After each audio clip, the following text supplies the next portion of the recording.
Umadevi madam ನಮಸ್ತೆ. ನಮಸ್ತೆ madam, ನಿಮಗೆ ಈ ಕಾರ್ಯಕ್ರಮಕ್ಕೆ ಸ್ವಾಗತ. ಮೊದಲನೇದಾಗಿ ಮೇಡಮ್, ಇವತ್ತಿನ ಧ್ಯಾನದ ಬಗ್ಗೆ ತಿಳಿಸ್ಕೊಡೋದಕ್ಕಾಗಿ ನಮ್ಮೆಲ್ರಿಗೂ ವಿನಂತಿ madam. Thank you madam. Brahmarshi Pitamaha Patriji ಸರ್ಗೆ ನಮಸ್ಕಾರ ಮಾಡುತ್ತಾ, ಸ್ವರ್ಣಮಾಲಾ ಮೇಡಮ್ಗೆ ನಮಸ್ಕಾರ ಮಾಡುತ್ತಾ, ಪ್ರಕೃತಿ ಮಾತೆ ಭೂಮಾತೆಗೆ ನಮಸ್ಕಾರ ಮಾಡುತ್ತಾ, ಈ ಸಂಜೆಯ ಧ್ಯಾನ ಕಾರ್ಯಕ್ರಮದಲ್ಲಿ ಸಜ್ಜನ ಸಾಂಗತ್ಯವನ್ನ ಪ್ರಾರಂಭ ಮಾಡೋಣ. ಇವತ್ತಿನ ಟಾಪಿಕ್ ಧ್ಯಾನ ಮಾತೃತ್ವ. ಧ್ಯಾನ ಅಂತಂದ್ರೆ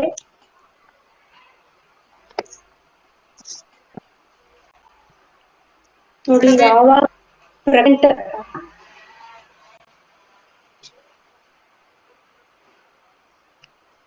ಪ್ರೆಗ್ನೆಂಟ್ ಆಗೋನ ಮುಂಚೆಯಿಂದ ಯಾರು ಧ್ಯಾನ ಮಾಡ್ತಾರ, ನಂತರ ಯಾರು ಧ್ಯಾನ ಮಾಡ್ತಾರ, ಸಣ್ಣ ಮಕ್ಕಳು ಇದ್ದಾಗಿನಿಂದ ಯಾರು ಧ್ಯಾನ ಮಾಡಿಸ್ತಾರ, ಆ ವಿಷಯದ ಬಗ್ಗೆ ನಾವು ಇವತ್ತ ತಿಳ್ಕೊಳ್ಳೋಣ. ಯಾಕೆಂದ್ರೆ ನಾವು ಸಣ್ಣವರಿದ್ದಾಗಿಂದ ಧ್ಯಾನ ಮಾಡ್ತಾ ಇದ್ರೆಗಿನ ಮತ್ತೆ ಪ್ರೆಗ್ನೆಂಟ್ ಆದಾಗನೇ ವಿಶೇಷವಾಗಿ ಏನ್ ಧ್ಯಾನ ಮಾಡೋದನ್ನೋದು ಯಾವುದು ಇರೋದಿಲ್ಲ.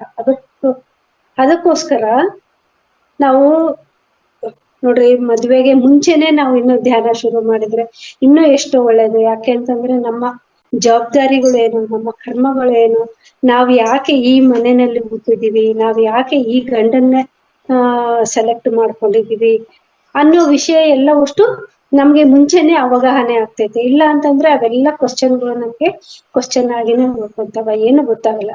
ನಾವು ಧ್ಯಾನಕ್ಕೆ ಬಂದ ನಂತರನೇ ನಮಗೆ ಎಲ್ಲವಷ್ಟು ವಿಷಯಗಳು ಗೊತ್ತಾಗೋದು. ಮೊದಲಿಗೆ ಎಲ್ಲ ಯಾಕೆ ನನ್ಗೆ ಇಂಥದ್ದು ಸಿಕ್ಕಿದೆ, ನನಗೆ ಯಾಕೆ ಇಂಥದ್ದು ಆಗಿದೆ ಅಂತ ಅನ್ನುವ ಒಂದು ಕ್ವಶನ್ ಮಾರ್ಕ್ ಅಂತೂ ಇದ್ದೇ ಇರ್ತಿತ್ತು. ನೋಡ್ರಿ, ನಾವು ಮನೆಯಲ್ಲಿ ಯಾರಾದ್ರೂ ಅತಿಥಿ ಬರ್ತಾರೆ ಅಂತಂದ್ರೆ ನಾವು ಮನೆಯನ್ನ ಎಷ್ಟು ಕ್ಲೀನ್ ಆಗಿ ಸ್ವಚ್ಛವಾಗಿ ಇಟ್ಕೊಂಡು ಮೇಂಟೈನ್ ಮಾಡ್ತೀವಿ. ಆದ್ರೆ ನಮ್ಮ ಮನೆಗೆ ಬರುವಂತಹ ಅತಿಥಿ ಒಂದು ನಮ್ಮ ಮಗು, ಅತಿಥಿ ನಮ್ಮ ಮಗು ನಮ್ಮ ಮನೆಗೆ ಬರ್ತಾ ಇದ್ದಾರೆ, ಅದಕ್ಕ ನಾವು ನಮ್ಮ ಮನೆಯಲ್ಲೇ ಪರ್ಮನೆಂಟ್ ಆಗಿ ಇರೋದಕ್ಕೆ ಬರ್ತಾ ಇದೆ. ಅದಕ್ಕೆ ನಾವು ಎಷ್ಟು ಪ್ರಿಪ್ರೇಷನ್ ಅನ್ನೋದು ಮಾಡ್ಬೇಕು. ನಮ್ಮ ಒಂದು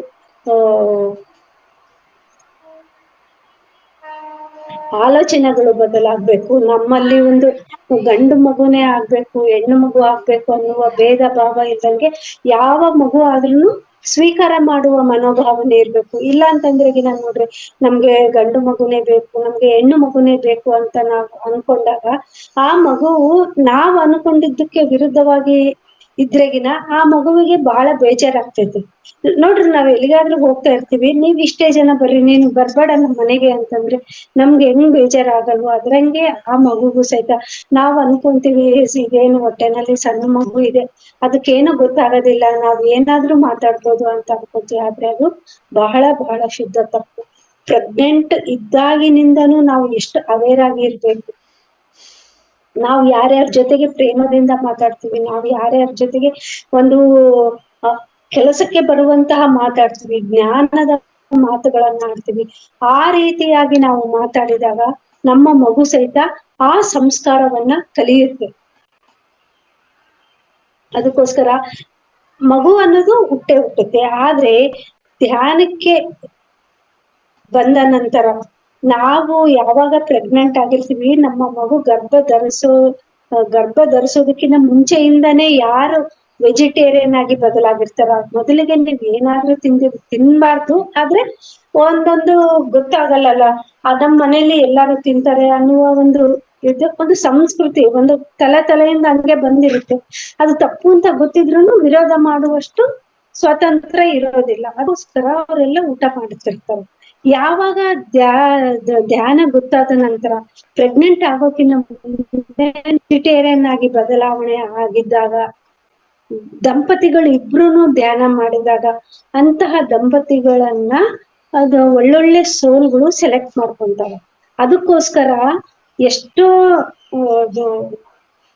ಮಕ್ಕಳುಗಳು ಆಧ್ಯಾತ್ಮಿಕ ಜೀವನ ನಡೆಸ್ಬೇಕು, ಅದು ಒಳ್ಳೊಳ್ಳೆ ಗುರುಗಳು ಕ್ಯೂನಲ್ಲಿ ನಿಂತ್ಕೊಂಡಿದಾರಂತ. ಮಕ್ಕಳು ಆಗ್ಬೇಕು ಅಂತಂದ್ರೆ ಯಾವ್ದಾದ್ರೂ ಒಂದು ತಾಯಿ ಗರ್ಭವನ್ನ ಸೇರ್ಬೋದು, ಆದ್ರೆ ಆಧ್ಯಾತ್ಮಿಕ ಮಗು ಹುಟ್ಟಬೇಕು ನಮ್ಗೆ ಅಂತಂದ್ರೆಗಿನ ನಾವಿಬ್ರು ಮೊದಲಿಗೆ ಧ್ಯಾನ ಮಾಡ್ಬೇಕು. ಗಂಡ ಹೆಂಡತಿ ಧ್ಯಾನ ಮಾಡ್ಬೇಕು, ವೆಜಿಟೇರಿಯನ್ ಆಗಿರ್ಬೇಕು.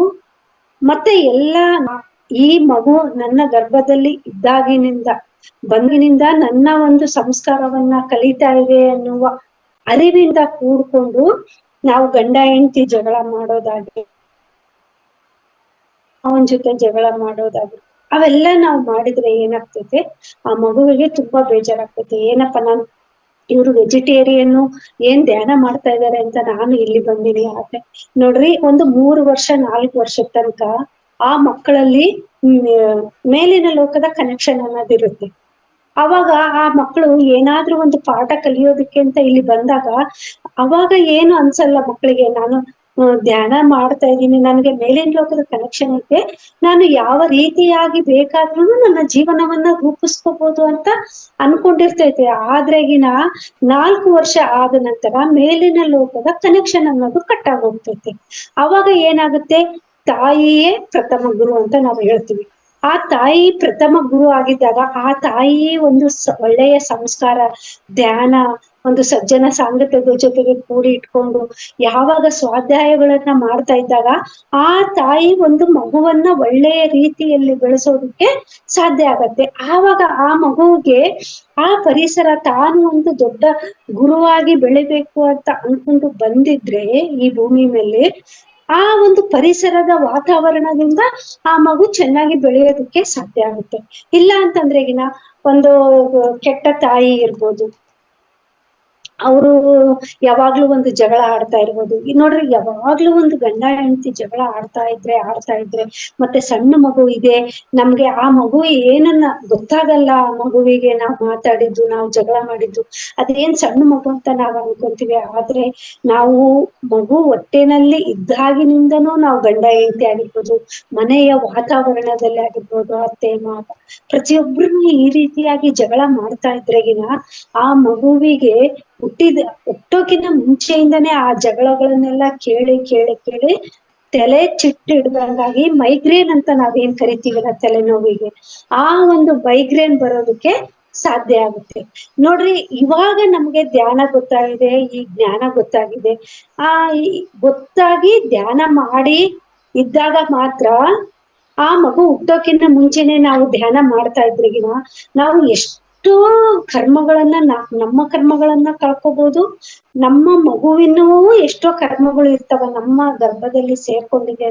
ಅಂದ್ರೆ ಪ್ರತಿಯೊಬ್ರು ನೋಡ್ರಿ, ಒಂದು ಗರ್ಭ ಧರಿಸಿ ಮಗುವಾಗಿ ಬರ್ತಾ ಇದೆ ಅಂತಂದ್ರೆಗಿನ ಭೂಮಿ ಮೇಲೆ ಯಾರು ಹುಟ್ಟುತ್ತಾ ಇದ್ದಾರೆ ಅಂದ್ರೆ ದೊಡ್ಡ ದೊಡ್ಡ ಗುರುಗಳು ಆದ್ರೆಗಿನ ಅವರು ಜ್ಞಾನ ಬೋಧನೆ ಮಾಡೋದಕ್ಕೋಸ್ಕರ ಹುಟ್ಟುತ್ತಾರೆ. ಆದ್ರೆ ಒಂದು ಸಾಮಾನ್ಯ ಮನುಷ್ಯರು ಧ್ಯಾನ ಮಾಡ್ತಾ ಇರ್ಬೋದು, ಆದ್ರೂ ಏನೋ ಒಂದು ಕರ್ಮಗಳು ಅನುಸಾರವಾಗಿ ಇದ್ದೇ ಇರ್ತದ. ಅದಕ್ಕೋಸ್ಕರ ಅವಾಗ ಏನಾಗುತ್ತೆ ಅಂದ್ರೆ ಧ್ಯಾನ ಮಾಡಿದಾಗ ಆ ಕರ್ಮಗಳೆಲ್ಲ ಕರಗಿ ಹೋಗ್ತಾವ. ಆ ಕರ್ಮಗಳು ಕಳೆದು ಆರೋಗ್ಯವಂತ ಮಗು ಹುಟ್ಟೋದಕ್ಕೆ ಸಾಧ್ಯ ಆಗುತ್ತೆ. ಇವಾಗ ಎಲ್ಲ ಮಕ್ಕಳುಗಳು ಹುಟ್ಟುತ್ತಲೇನೆ ಒಂದು ಪೌಷ್ಟಿಕ ಆಹಾರ ಇರೋದಿಲ್ಲ, ಮತ್ತೆ ಕಲುಷಿತ ನೀರು, ಕಲುಷಿತ ಗಾಳಿ, ಇವುಗಳಿಂದ ಇರ್ಬೋದು, ಏನೋ ಒಂದು ಕಾರಣದಿಂದ ಆ ಮಗು ಮತ್ತೆ ಬೆಳೀತಾ ಮಗು ಹೊಟ್ಟೆನಲ್ಲಿ ಇದ್ದಾಗಿನಿಂದಾನೇ ಔಷಧಿಗಳನ್ನ ತಗೊಳ್ಳುವಂತ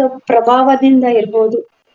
ಬಹಳ ಕೇಸ್ಗಳು ಏನಾಗ್ತಾವ, ಹುಟ್ಟಿದ ಮಗು ಆರೋಗ್ಯವಾಗಿ ಹುಟ್ಟಬೇಕಂತಂದ್ರೆ ಬಹಳ ಕಷ್ಟ ಆಗುತ್ತೆ. ಅದಕ್ಕೋಸ್ಕರ ನಾವು ಧ್ಯಾನ ಮಾಡಿದಾಗ ಆ ಕರ್ಮಗಳೆಲ್ಲ ಹೋಗಿ ಆರೋಗ್ಯವಂತವಾದ ಮಗು ಹುಟ್ಟೋದಕ್ಕೆ ಸಾಧ್ಯ ಆಗುತ್ತೆ.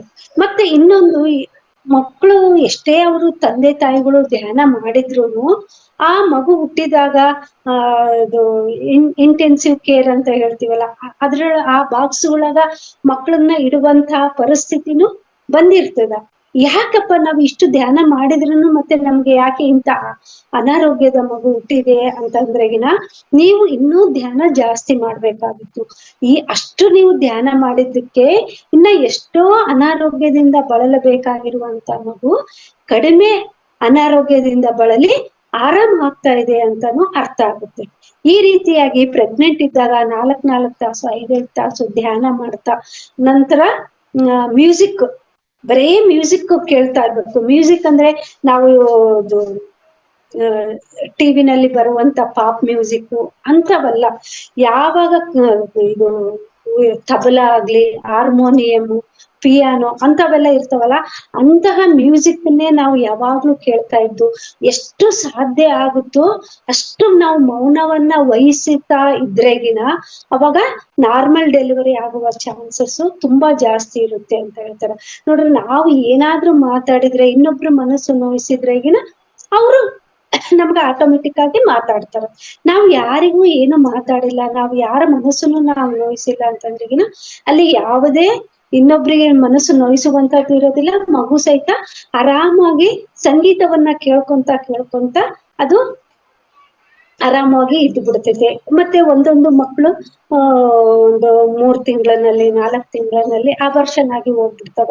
ಯಾಕೆ ಅಂತಂದ್ರೆಗಿನ ಅವುಗಳು ಸ್ವಂತ ಇಚ್ಛೆಯಿಂದ ತಾಯಿಯ ಗರ್ಭದಲ್ಲಿ ಬರ್ತಾವ. ಆದ್ರೆ ಇಲ್ಲಿ ಬಂದ ನಂತರ ಅಲ್ಲಿಯ ಪರಿಸ್ಥಿತಿ ವಾತಾವರಣ ಚೆನ್ನಾಗಿಲ್ಲ ಅಂತಂದ್ರೆಗಿನ ಆ ಮಗುವಿಗೆ ಅಲ್ಲಿ ಇರೋದಕ್ಕೆ ಇಷ್ಟ ಇಲ್ಲ ಅಂತಂದ್ರೆಗಿನ ಆ ಮಗು ಅಲ್ಲಿಂದ ಹೊರಗಡೆ ಹೋಗ್ಬಿಡುತ್ತೆ. ನಾವೇನೋ ಅನ್ಕೊಂತೀವಿ, ಅಯ್ಯೋ ಏನೋ ಒಂದು ವಜ್ಜ ಎತ್ತಿದ್ದಕ್ಕೆ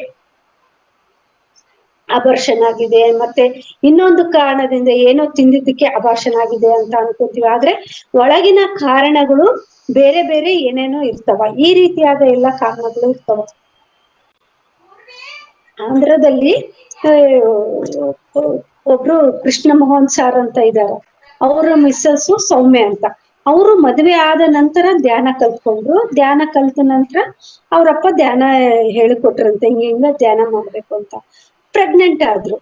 ಪ್ರೆಗ್ನೆಂಟ್ ಆಗಿದ ತಕ್ಷಣ ಅವರು ದಿನಾ 3 ತಾಸು 4 ತಾಸು ಈ ರೀತಿಯಾಗಿ ಧ್ಯಾನ ಮಾಡ್ತಾ ಇದ್ರಂತ. ಧ್ಯಾನ ಮಾಡ್ತಾ ನಂತರ ನನ್ಗೆ ಯಾವಾಗ್ಲೂ ನನ್ಗೆ ನಾರ್ಮಲ್ ಡೆಲಿವರಿ ಆಗ್ಬೇಕು ಅಂತ. ಮೊದಲಿಗೆ ಸೌಮ್ಯ ಅಂದ್ರೆಗಿನ ಆ ಸೌಮ್ಯವಾದ ಗುಣಗಳಿಂದ ಕೂಡಿರುವಂತಹ ಸೌಮ್ಯನೇ ಆಗಿದ್ಲು. ಈ ಜೊತೆಗೆ ಇದರ ಜೊತೆಗೆ ಒಂದು ಧ್ಯಾನವನ್ನ ನಾವು ಅವರು 4 ತಾಸು ಧ್ಯಾನ ಮಾಡಿದಾಗ ಆಮೇಲೆ ಅಲ್ಲಿ ಒಂದು ಅವರು ತಾಯಿ ಮನೆ ಅದು ಅಲ್ಲಿ. ಅವಾಗ ಅವ್ರದ್ದು ಗ್ರೂಪ್ ಎಲ್ಲ ಒಂದು ಚೆನ್ನಾಗಿ ದೊಡ್ಡದಾಗಿ ಇತ್ತಂತ. ಅವಾಗ ಅಲ್ಲಿ ಊರ್ನವರೆಲ್ಲ ಹೇಳಿದ್ರಂತ, ನಿನ್ಗೆ ನೋವು ಕಾಣಿಸ್ಕೊಂಡಾಗ ಆಸ್ಪತ್ರೆಗೆ ಅಡ್ಮಿಟ್ ಆಗುವಾಗ ನಮ್ಗೆಲ್ಲ ಹೇಳ್ರಿ, ನಾವೂನು ಬಂದು ಅಲ್ಲಿ ಧ್ಯಾನ ಮಾಡ್ತೀವಿ ಅಂತ. ಅವ್ರ ಆಸ್ಪತ್ರೆಗೆ ಹೋಗಿ ಅಡ್ಮಿಟ್ ಆಗಿದ್ದಾಗ ಇವರೆಲ್ಲ ಒಂದು 15-20 ಜನ ಹೋಗಿ ಆ ಒಂದು ಧ್ಯಾನ ಮಾಡ್ಕೊಂತ ಕೂತ್ಕೊಂಡ್ರಂತ. ಅಂತಹ ಧ್ಯಾನ ಸ್ಥಿತಿಯಲ್ಲಿ ಆ ಮಗು ಹೊರಗಡೆ ಬಂದಾಗ ಕೈಗಳು ಈ ರೀತಿಯಾಗಿ ಧ್ಯಾನ ಸ್ಥಿತಿಯಲ್ಲಿ ಹಿಂಗ್ ಇಟ್ಕೊಂಡೇ ಹುಟ್ಟೈತಂತ ಮಗು. ಅಂತಹ ಮಕ್ಕಳನ್ನ ನಾವು ಪಡಿಬೇಕಂತಂದ್ರೆಗಿನ ಯಾರು ಪ್ರೆಗ್ನೆಂಟ್ ಆಗ್ಬೇಕಂತ ಅನ್ಕೊಂತೀರಿ, ಇಲ್ಲ ಮದುವೆಗೆ ಮುಂಚೆಯಿಂದಾನೇ ಯಾರು ಧ್ಯಾನ ಮಾಡಿದ್ರೆ ಅವರು ಅತ್ತೆ ಮನೆಯಲ್ಲಿ ಎಂತಹ ಪರಿಸ್ಥಿತಿ ಇದ್ರುನು ಅದನ್ನ ನಾವು ಸ್ವೀಕಾರ ಮಾಡ್ಬೇಕು. ಅದನ್ನ ನಾವು ಸ್ವೀಕಾರ ಮಾಡಿದ ಮೇಲೆ ಮಾತ್ರ ನಾವು ಧ್ಯಾನಗಳನ್ನ ಜಾಸ್ತಿ ಮಾಡಿದಾಗ ಅಲ್ಲಿ ಪರಿಸ್ಥಿತಿಗಳು ಬದಲಾಗೋದಕ್ಕೆ ಸಾಧ್ಯ ಆಗುತ್ತೆ. ಯಾಕೆಂದ್ರೆ ಅಲ್ಲಿ ನಮ್ಮ ಧ್ಯಾನದ ಶಕ್ತಿ ಜಾಸ್ತಿ ಆಗಿದ್ದಾಗ, ಅವರ ಶಕ್ತಿಗಿನ್ನ ನಮ್ಮ ಧ್ಯಾನದ ಶಕ್ತಿ ಜಾಸ್ತಿ ಆಗಿದ್ದಾಗ ಅವರು ನಮಗೆ ಏನಾದ್ರೂ ಮಾತಾಡೋದಾಗಿರ್ಬೋದು, ಜಗಳ ಮಾಡೋದಾಗಿರ್ಬೋದು, ಅವ್ರು ಏನೇ ಮಾಡ್ತಾ ಇರ್ಲಿ ಅವಾಗ ಸ್ವಲ್ಪ ಸ್ವಲ್ಪ ಕಡಿಮೆ ಆಗ್ತಾ ಹೋಗುತ್ತೆ. ಯಾಕಂದ್ರೆ ಅವ್ರಿಗೆ ಬಾಯಿ ಬರೋದಿಲ್ಲ ಜಗಳ ಮಾಡಕ್ಕಾಗ್ಲಿ, ಮಾತಾಡೋದಕ್ಕಾಗ್ಲಿ, ಒಂದು ಕಂಪ್ಲೇಂಟ್ ಮಾಡೋಕ್ಕಾಗ್ಲಿ. ನಾವು ಒಳ್ಳೆಯ ರೀತಿಯಲ್ಲಿ ಅವ್ರು ಏನ್ ಅಂದ್ರೂನು ನಾವು ಅದನ್ನ ಸುಧಾರಿಸ್ಕೊಂಡು ಅವ್ರು ಏನು ಒಂದ್ ಸ್ವಲ್ಪ ದಿವಸ ಅಂತಾರ ಅಷ್ಟೇ. ನಾವು ನಮ್ಮ ಎದುರಿಗೆ ಯಾರಾದ್ರೂ ಏನಾದ್ರೂ ಅಂತ ಇದ್ದಾರೆ ಅಂದ್ರೆ ನಾವು ಗತ ಜನ್ಮದಲ್ಲಿ ಇನ್ನೊಬ್ರಿಗೆ ತೊಂದರೆ ಕೊಟ್ಟಿರ್ತೀವಿ. ಈ ಜನ್ಮದಲ್ಲಿ ಯಾರು ಅತ್ತೆಯಾಗಿ ಬಂದಿರ್ತಾರೋ ಅವರೇ ನಮಗೆ ಹಿಂದಿನ ಜನ್ಮದಲ್ಲಿ ನಮ್ಮ ಸೊಸೆ ಆಗಿರ್ತಾರ. ನಾವು ಏನ್ ಅವ್ರಿಗೆ ತೊಂದರೆ ಕೊಟ್ಟಿರ್ತೀವೋ ಈ ಜನ್ಮದಲ್ಲಿ ಅವರು ನಮ್ಗೆ ಅತ್ತೆಯಾಗಿ ಬಂದು ನಮ್ಗೆ ಅದನ್ನ ತೊಂದರೆ ಕೊಡ್ತಾರ ಅನ್ನುವ ಅವಗಾಹನೆ ನಮಗೆ ಇದ್ದೇ ಇದೆ ಧ್ಯಾನಿಗಳಿಗೆ. ಅದಕ್ಕೋಸ್ಕರ ಯಾವಾಗ ಧ್ಯಾನ ಮಾಡ್ತಾ ಈ ಪರಿಸ್ಥಿತಿಗಳನ್ನ ಯಾರು ಸ್ವೀಕಾರ ಮಾಡ್ತಾರೋ ಆ ನಂತರ ಆ ಪರಿಸ್ಥಿತಿಗಳೆಲ್ಲ ಬದಲಾವಣೆ ಆಗ್ತೈತೆ. ಇನ್ನು ಎಷ್ಟು ಜನ್ಮ ಅಂತ ಇದೇ ರೀತಿಯಾಗಿ ಅತ್ತೆ ಸೊಸೆ ಜಗಳ, ಒಂದು ಜನ್ಮದಲ್ಲಿ ಅತ್ತೆ ಗೋಳಾಡ್ಸಿದ್ರೆ ಇನ್ನೊಂದು ಜನ್ಮದಲ್ಲಿ ಮತ್ತೆ ಸೊಸೆ ಅತ್ತೆಯಾಗಿ ಹುಟ್ಟಿ ಮತ್ತೆ ಆಕೆಯ ಸೊಸೆಯನ್ನ ಗೋಳಾಡ್ಸಳ. ಅದಕ್ಕೋಸ್ಕರ ಪತ್ರಿಜಿ ಸರ್ ಏನ್ ಹೇಳಿದಾರೆ ಅಂದ್ರೆ, ನೀವು ಈ ಜನ್ಮದಲ್ಲಿ ಅತ್ತೆನೂ ಧ್ಯಾನ ಮಾಡ್ಬೇಕು, ಸೊಸೆನೂ ಧ್ಯಾನ ಮಾಡ್ಬೇಕು. ಎಷ್ಟು ಜನ್ಮಗಳು ಅಂತ ನೀವು ಈ ರೀತಿಯಾಗಿ ಜಗಳ ಮಾಡ್ಕೊಂತ ಕಂಟಿನ್ಯೂ ಮಾಡ್ತೀರಿ ಅಂತ ಪತ್ರಿಜಿ ಸರ್ ಹೇಳಿದ್ದಕ್ಕೆ, ಅದಕ್ಕೋಸ್ಕರ ನಾವು ಈ ಜನ್ಮದಲ್ಲಿ ಧ್ಯಾನ ಮಾಡಿ ಒಳ್ಳೆಯ ಮಕ್ಕಳನ್ನ ಈ ಭೂಮಿಗೆ ತರುವಂತಹ ತಾಯಿಯಾಗ್ಬೇಕು ಅಂತ ನಾನು ಎಲ್ಲರ ಹತ್ರ ಕೇಳ್ಕೊಂತೀನಿ. ಯಾಕಂದ್ರೆ ನಾವು ಪ್ರೆಗ್ನೆಂಟ್ ಆಗುವಾಗ ನಮ್ಗೆ ಅಂತಹ ಪರಿಸ್ಥಿತಿ ಇರ್ಲಿಲ್ಲ. ನಮ್ಮ ಅತ್ತೆನೂ ಧ್ಯಾನ ಮಾಡ್ತಾ ಇದ್ರು. ಅವ್ರು ಏನ್ ಹೇಳಿದ್ರು ಅಂದ್ರೆ, ನಾವು ಗುರುಬೋಧನೆ ತಗೊಂಡಿದೀವಿ, ಅದಕ್ಕೆ ನಾವು ಧ್ಯಾನ ಮಾಡ್ತಾ ಇದೀವಿ ಅಂತ ಹೇಳಿದ್ರು. ಆದ್ರೆ ನನಗೂನು ಗುರುಬೋಧನೆನೂ ಕೊಡಿಸ್ಲಿಲ್ಲ. ನಮ್ಮ ಅತ್ತೆ ಧ್ಯಾನ ಮಾಡ್ತಾ ಇದ್ಲು. ಅಯ್ಯೋ ಇಷ್ಟೇ ಎಲ್ಲ ಕಣ್ಣು ಮುಚ್ಕೊಂಡ್ ಕೂಡ್ತಾಳ ಅಂತ ನಾನು ಮಾಡ್ಬೋದಾಗಿತ್ತು. ನನಗೂ ಅದ್ರಲ್ಲೆಲ್ಲ ತುಂಬಾ ಮೊದಲಿನಿಂದ ಆಸಕ್ತಿ ಇತ್ತು. ಆ ರೀತಿ ನಾನು ಅವಾಗ್ಲೇ ಧ್ಯಾನ ಮಾಡಿದ್ರೆಗಿನ ಎಷ್ಟೋ ಯಾವಾಗ್ಲೂ ನನ್ ಮಗನ್ಗೆ ಕೆಮ್ಮು ನೆಗಡಿ ಆಗ್ತಾನೆ ಇತ್ತು. ಅಂತಹ ಅನಾರೋಗ್ಯವನ್ನ ನಾನು ತಡೆಯೋದಕ್ಕೆ ಸಾಧ್ಯ ಆಗ್ತಾ ಇತ್ತು. ಆದ್ರೆ ನಾರ್ಮಲ್ ಡೆಲಿವರಿ ಏನೋ ಆಯ್ತು, ಆದ್ರೆ ಸ್ವಲ್ಪ ಕೆಮ್ಮು ನೆಗಡಿ ಯಾವಾಗ್ಲೂ ಇರ್ತಾ ಇತ್ತು. ಸ್ವಲ್ಪ ಒಂಥರ ತಲೆನೋವು ಬರ್ತಾ ಇತ್ತು ನನ್ನ ಮಗನಿಗೆ.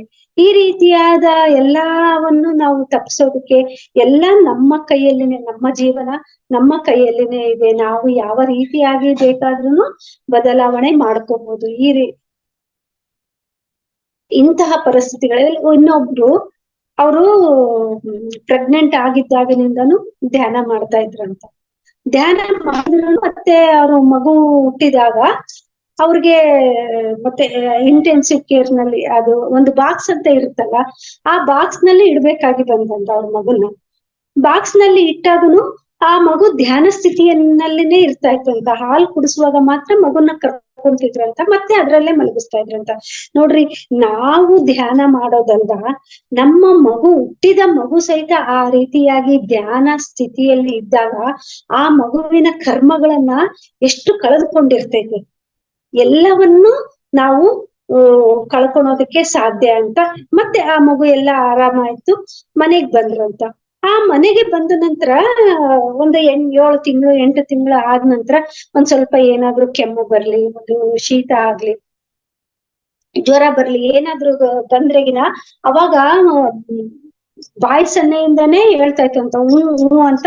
ನೀರ್ ಕಾಯಿಸು, ಬಿಸಿ ನೀರ್ ಕಾಯಿಸು ಅಂತ ಹೇಳ್ತಿತ್ತಂತ. ಆಮೇಲೆ ಮಸಾಲೆ ಡಬ್ಬಿ ತೋರಿಸ್ತಿತ್ತಂತ, ಆ ಡಬ್ಬಿ ತೆಗಿ ಅಂತ. ಆ ಡಬ್ಬಿ ತೆಗೆದ್ಮೇಲೆ ಅರಿಶಿನ ತೋರಿಸ್ತಾ ಇತ್ತಂತ. ಆ ಬಿಸಿ ನೀರಿಗೆ ಅರಿಶಿನ ಹಾಕಿ ಅವಾಗ ನನಗೆ ಕುಡಿಸು ಅಂತ ಆ ಮಗು ಕೈ ಸನ್ನೆ ಮಾಡಿ ಹೇಳ್ತಾ ಇತ್ತಂತ.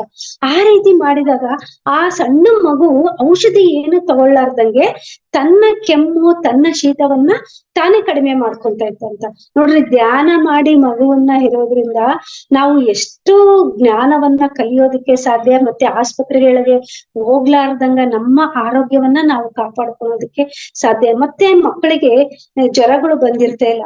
ಆ ಜ್ವರಗಳು ಬಂದಾಗ ತೊಡೆ ಮೇಲೆ ಆ ಮಗುವನ್ನ ಮಲಗಿಸ್ಕೊಂಡು ನಾವು ಧ್ಯಾನ ಮಾಡಿದಾಗ ಆ ಮಗುವಿನ ಜ್ವರವನ್ನ ಕಡಿಮೆ ಮಾಡುವಷ್ಟು ಶಕ್ತಿ, ಹೀಲ್ ಮಾಡುವಂತಹ ಶಕ್ತಿ ಆ ತಾಯಿಯಲ್ಲಿ ಇರ್ತದೆ.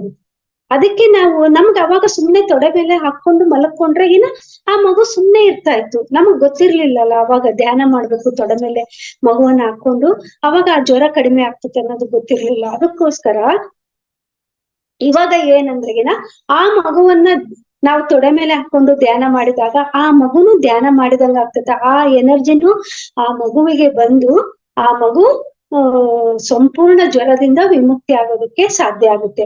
ಅಂದ್ರೆ ಮಕ್ಕಳಿಗೆ ಏನೇ ಕಾಯಿಲೆ ಬಂದ್ರು ತಾಯಿಯ ಮಡಿಲು ಬಿಟ್ಟು ಇಳಿಯೋದೇ ಇಲ್ಲ. ಯಾಕೆ ಅಂತ ಅನ್ನುವ ಪ್ರಶ್ನೆ ನಮ್ಮಲ್ಲಿ ಇರ್ತಾ ಇತ್ತು. ಈ ರೀತಿಯಾದ ಕಾರಣಗಳಿಂದ ಆ ಮಗು ತೊಡೆ ಬಿಟ್ಟು ಇಳಿಯೋದಿಲ್ಲ. ಅವಾಗ ನಮ್ಮಲ್ಲಿ ಇರುವಂತಹ ಶಕ್ತಿ ನಾವು ತಿಳ್ಕೊಂಡಿಲ್ಲ. ಅದಕ್ಕೋಸ್ಕರ ನಾವು ಏನು ಒಂದು ಸ್ವಲ್ಪ ಕಾಯಿಲೆ ಆದ್ರೂ ಆಸ್ಪತ್ರೆಗೆ ಓಡಿ ಹೋಗ್ಬಿಡ್ತೀವಿ. ಆಸ್ಪತ್ರೆಗೆ ಹೋಗ್ಲಾರ್ದಂಗೆ ಆ ಮಗುವಿನ ಕಾಯಿಲೆಗಳನ್ನ ನಾವು ವಾಸಿ ಮಾಡೋದಕ್ಕೆ ಸಾಧ್ಯ ಆಗುತ್ತೆ. ಮತ್ತೆ ಇನ್ನೂ ಒಂದು, ಒಬ್ಬ ಗಂಡ ಹೆಂಡತಿ ಇರ್ತಾರಂತ. ಗಂಡ ಹೆಂಡತಿ ಇದ್ದಾಗ ಗಂಡ ಯಾವಾಗ್ಲೂ ಟೂರ್ಗಳ ಮೇಲೆ ಹೋಗ್ತಾ ಇರ್ತಾರೆ. ಅವಾಗ ಆ ಮಗು ಏನು ಯಾವಾಗ್ಲೂ ತಾಯಿ ಜೊತೆಗೇನೆ ಇದ್ದುಕೊಂಡು ತಾಯಿ ಅಡಿಗೆ ಮಾಡ್ತಾ ಇದ್ರೆ ಅಲ್ಲಿ ಹೋಗೋದು, ಮತ್ತೆ ತಾಯಿಯನ್ನೇ ನೋಡ್ತಾ ಇರೋದು, ತಾಯಿ ಏನೇನ್ ಕೆಲಸಗಳನ್ನ ಮಾಡ್ತಾಳ ಅದನ್ನೇ ಗಮನಿಸ್ತಾ ಇದ್ದಾಗ ಆ ಆ ಮಗು ಬೆಳಿತಾ ಬೆಳಿತಾ ಆ ಮಗುವಿಗೆ ಚೆಸ್ಟ್ ಬೆಳೆಯೋದಕ್ಕೆ ಶುರುವಾಗ್ತದೆ. ಅವಾಗ ಎಲ್ಲಿ ಡಾಕ್ಟರ್ ಹತ್ರ ತೋರ್ಸಿದ್ರು ಕಡಿಮೆ ಆಗೋದಿಲ್ಲ. ಅದಕ್ಕೋಸ್ಕರ ಅವಾಗ ನ್ಯೂಟನ್ ಸಾರು, ಲಕ್ಷ್ಮಿ ಮೇಡಮ್ ಅಂತ ಇದಾರೆ, ಕೊಂಡವೇಟಿ ನ್ಯೂಟನ್ ಸಾರು, ಲಕ್ಷ್ಮಿ ಮೇಡಮ್ ಅಂತ. ಅವರು ಪುನರ್ಜನ್ಮ ಅದು ಅಂದ್ರೆ ನಮ್ಮ ಗತ ಜನ್ಮದ ಯಾವ ಯಾವ ಗತ ಜನ್ಮದಲ್ಲಿ ಏನೇನು ಮಾಡಿದೀವಿ ಅದನ್ನ ಎಲ್ಲ ಅವರು ಕಂಡು ಹಿಡಿದು ಇದಕ್ಕೆ ಸರಿಯಾದ ಟ್ರೀಟ್ಮೆಂಟ್ ಏನು ಅಂತಂದು ಅವರು ಎಲ್ಲವಷ್ಟು ಮಾಡಿಸ್ತಾರ. ಅವ್ರ ಹತ್ರ ಹೋಗಿದ್ದಾಗ ಅವರಿಗೆ ಗೊತ್ತಾಯ್ತಂತ, ನಿಮ್ಮ ಮಗುವನ್ನ ಬರೇ ತಾಯಿಯ ಜೊತೆಗೆ ಮಗು ಬೆಳೆದಿದ್ದಕ್ಕೆ ತಾಯಿಯ ಗುಣಗಳನ್ನೇ ಕಳ್ಕೊಂಡಿದೆ. ಅದಕ್ಕೋಸ್ಕರ ತಂದೆಯ ದರ್ಪ, ತಂದೆಯ ಒಂದು ಯಾವ ರೀತಿಯಾದ ವ್ಯವಹಾರ ಮಾಡ್ಬೇಕು, ಆಫೀಸಿನಲ್ಲಿ ಆಗಿರ್ಬೋದು, ವ್ಯಾಪಾರಗಳಲ್ಲಿ ಆಗಿರ್ಬೋದು, ಅಂತ ಒಂದು ದರ್ಪ ಅವು ಎಲ್ಲ ಆ ಮಗು ಕಲ್ತ್ಕೊಂಡಿಲ್ಲ. ಅದಕ್ಕೋಸ್ಕರ ನಿಮ್ಮ ರೀತಿಯಾಗಿ ಚೆಸ್ಟ್ ಬಂದಿದೆ. ನೀವು ಇವಾಗ ಇಮ್ಮಿಡಿಯೇಟ್ ಆಗಿ ನಿಮ್ಮ ಮಗುವಿನ ಜೊತೆಗೆ ನೀವು ನಿಮ್ ತಂದೆ ಅನ್ನೋತ ಇರ್ಲೇಬೇಕು. ಆ ತಂದೆಯ ಜೊತೆಗೆ ಆಟ ಆಡ್ತಾ, ಪಾಠಗಳು ಕಲಿತಾ, ಅವರ ನಡೆ ನುಡಿಗಳನ್ನ ಕಲ್ತಾಗ ಆ ತಂದೆಯಲ್ಲಿರುವ ಗುಣಗಳು ಆತನಲ್ಲಿ ಬರ್ತಾವ ಅಂತ ಡಾಕ್ಟರ್ ಹೇಳಿದಾಗ, ಅಂದ್ರೆ ಡಾಕ್ಟರ್ ಕೆಲಸ ಏನ್ ಮಾಡ್ತಾ ಇಲ್ಲ, ನ್ಯೂಟನ್ ಸರ್ ಹೇಳಿದಾಗ ಸರಿ ಅಂತ ಅವ್ರು 1 ತಿಂಗಳು ರಜೆ ಹಾಕ್ಬಿಟ್ಟು ಮಗುವಿನ ಜೊತೆಗೆ ಆಟ ಆಡ್ಕೊಂತ ಅವರ ಆ ದರ್ಪ, ಅವರ ಗಡಸುತನ ಎಲ್ಲವಷ್ಟು ಆ ಮಗು ನೋಡ್ತಾ ಆ ತಂದೆಯ ಜೊತೆಗೆ ಇರ್ತಾ ಅದು ಎಲ್ಲವಷ್ಟು ಚೆಸ್ಟ್ಗಳೆಲ್ಲ ಕರಗಿ ಹೋಗ್ಬಿಟ್ಟು ಅಂತ. ನೋಡ್ರಿ ಎಷ್ಟು ಎಲ್ಲಾ ಔಷಧಿಗಳು ಅನ್ನೋದು ನಮ್ಮ ಕೈಯಲ್ಲಿನೇ ಇದಾವೆ. ಮತ್ತೆ ಇನ್ನೊಬ್ರು ಒಂದು ಮಗು ಹೊಟ್ಟೆನಲ್ಲೇ ಇದ್ದಾಗ ಅವ್ರ ತಂದೆ ತಾಯಿಗೆ ಇಬ್ರು ಆಲ್ರೆಡಿ ಹೆಣ್ಣು ಮಕ್ಳಿದಾರಂತ, 3ನೇದ್ದು ಗಂಡು ಮಗುನೇ ಬೇಕು ಅಂತ ಅವ್ರಿಗೆ ಆಸೆ. ಆದ್ರೆ ಆ ಮಗು ಹೆಣ್ಣು ಮಗು ಆಗಿದೆ. ಅವಾಗ ಹೊಟ್ಟೆನಲ್ಲಿ ಇರುವಾಗನೇ ಆ ಮಗು ಅನ್ಕೊಂತಂತ, ನಮ್ಮ ಅಪ್ಪ ಅಮ್ಮ ಗಂಡು ಮಗುನೇ ಬೇಕು ಅಂತ ಕೇಳ್ತಾ ಇದಾರಲ್ಲ, ಅದಕ್ಕೋಸ್ಕರ ನಾನು ಗಂಡು ಮಗುವಿನ ತರಾನೇ ಚೆನ್ನಾಗಿ ಓದನ್ನ ಕಲ್ತ್ಕೊಂಡು ನೌಕರಿಯನ್ನ ಮಾಡಿ ನಮ್ಮ ಅಮ್ಮನ ಚೆನ್ನಾಗಿ ಸಾಕ್ಬೇಕು ಅಂತ ಹೊಟ್ಟೆನಲ್ಲಿ ಇರುವಾಗನೇ ಡಿಸೈಡ್ ಮಾಡ್ತಂತ. ಮತ್ತೆ ಹುಟ್ಟಿ ಬಂದ ಮೇಲೆ ಸಹಿತ ಪ್ಯಾಂಟ್ ಶರ್ಟ್ಗಳನ್ನ ಹಾಕೊಳೋದು, ಬಾಯ್ ಕಟ್ ಮಾಡ್ಕೊಳೋದು, ಒಂಥರ ಗಂಡು ಮಕ್ಳು ತರಾನೇ ದರ್ಪದಿಂದ ಇರೋದು. ನಾನು ಗಂಡ್ ಮಕ್ಳಿಗೆ ಯಾವದ್ರಲ್ಲಿನೂ ಕಡಿಮೆ ಇಲ್ಲ ಅಂತ ಆ ರೀತಿಯಾಗಿ ಬೆಳಿತಾ ಚೆನ್ನಾಗಿ ಓದುಗಳನ್ನ ಎಲ್ಲಾ ಕಲ್ತು ಲಕ್ಷಗಟ್ಲೆ ಸಂಬಳಗಳನ್ನ ತಗೊಳ್ತಾ ಚೆನ್ನಾಗಿ ಬೆಳೆದಿದ್ದಾಳೆ. ನಂತರ ಮದುವೆ ಮಾಡಿದ್ದಾರೆ. ಮದುವೆ ಮಾಡಿದ ತಕ್ಷಣ ಮಕ್ಳು ಬೇಕು ಅಂತಂದ್ರೆ ಮಕ್ಳು ಆಗ್ತಾ ಇಲ್ಲ.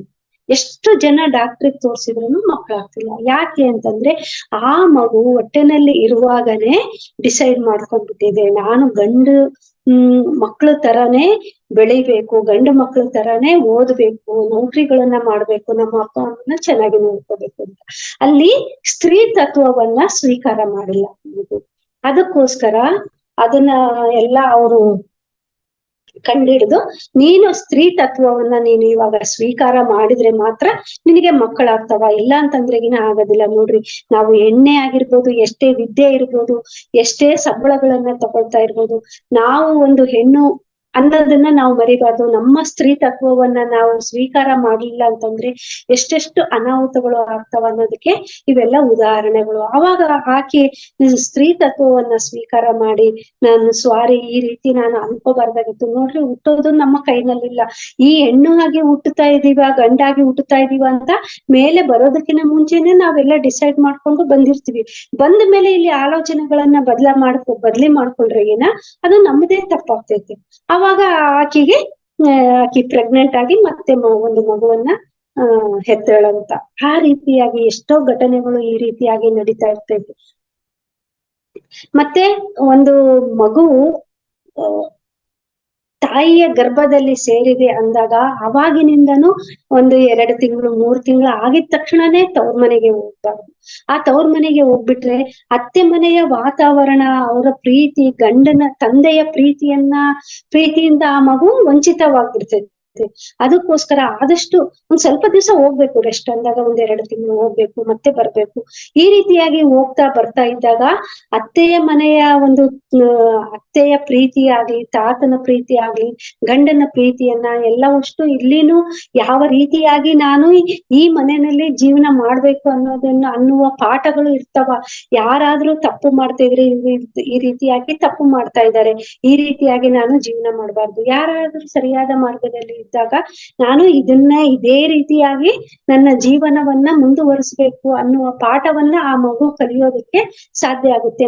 ನಂತರ ಡೆಲಿವರಿ ಆದ್ಮೇಲೆ ಸಹಿತ 5 ತಿಂಗಳು ಆದ ತಕ್ಷಣನೇ ಮತ್ತೆ ಅತ್ತೆ ಮನೆಗೆ ಬಂದ್ಬಿಡ್ಬೇಕು. ಬಂದಾಗ ಅವಾಗ ಆ ಮಗುವಿಗೆ ತಂದೆಯ ಜೊತೆಗೆ ಇರ್ಬೇಕು ಅಂತ ಎಷ್ಟೋ ಆಸೆಗಳು ಇರ್ತದೆ. ತಂದೆಯ ಜೊತೆಗೂ ಇರ್ಬೇಕು, ಮತ್ತೆ ಅತ್ತೆ ಮಾವನ ಜೊತೆಗೂ ಇರ್ಬೇಕು. ಆವಾಗ ಅದ್ರ ಜೊತೆಗೆ ಇದ್ದಾಗ ಆ ತಂದೆಯ ಗುಣಗಳು, ಅತ್ತೆ ಅವ್ವ ತಾತ ಮತ್ತೆ ಮನೆಯ ಪರಿಸ್ಥಿತಿ, ವಾತಾವರಣಗಳನ್ನ ಎಲ್ಲವಷ್ಟು ಅದಕ್ಕ ಸ್ವೀಕಾರ ಮಾಡೋದಕ್ಕೆ ಮತ್ತೆ ಸಾಧ್ಯ ಆಗುತ್ತೆ. ಮತ್ ನಂತರ ಇನ್ನೊಂದು ಏನಂತಂದ್ರೆ, ಯಾವಾಗ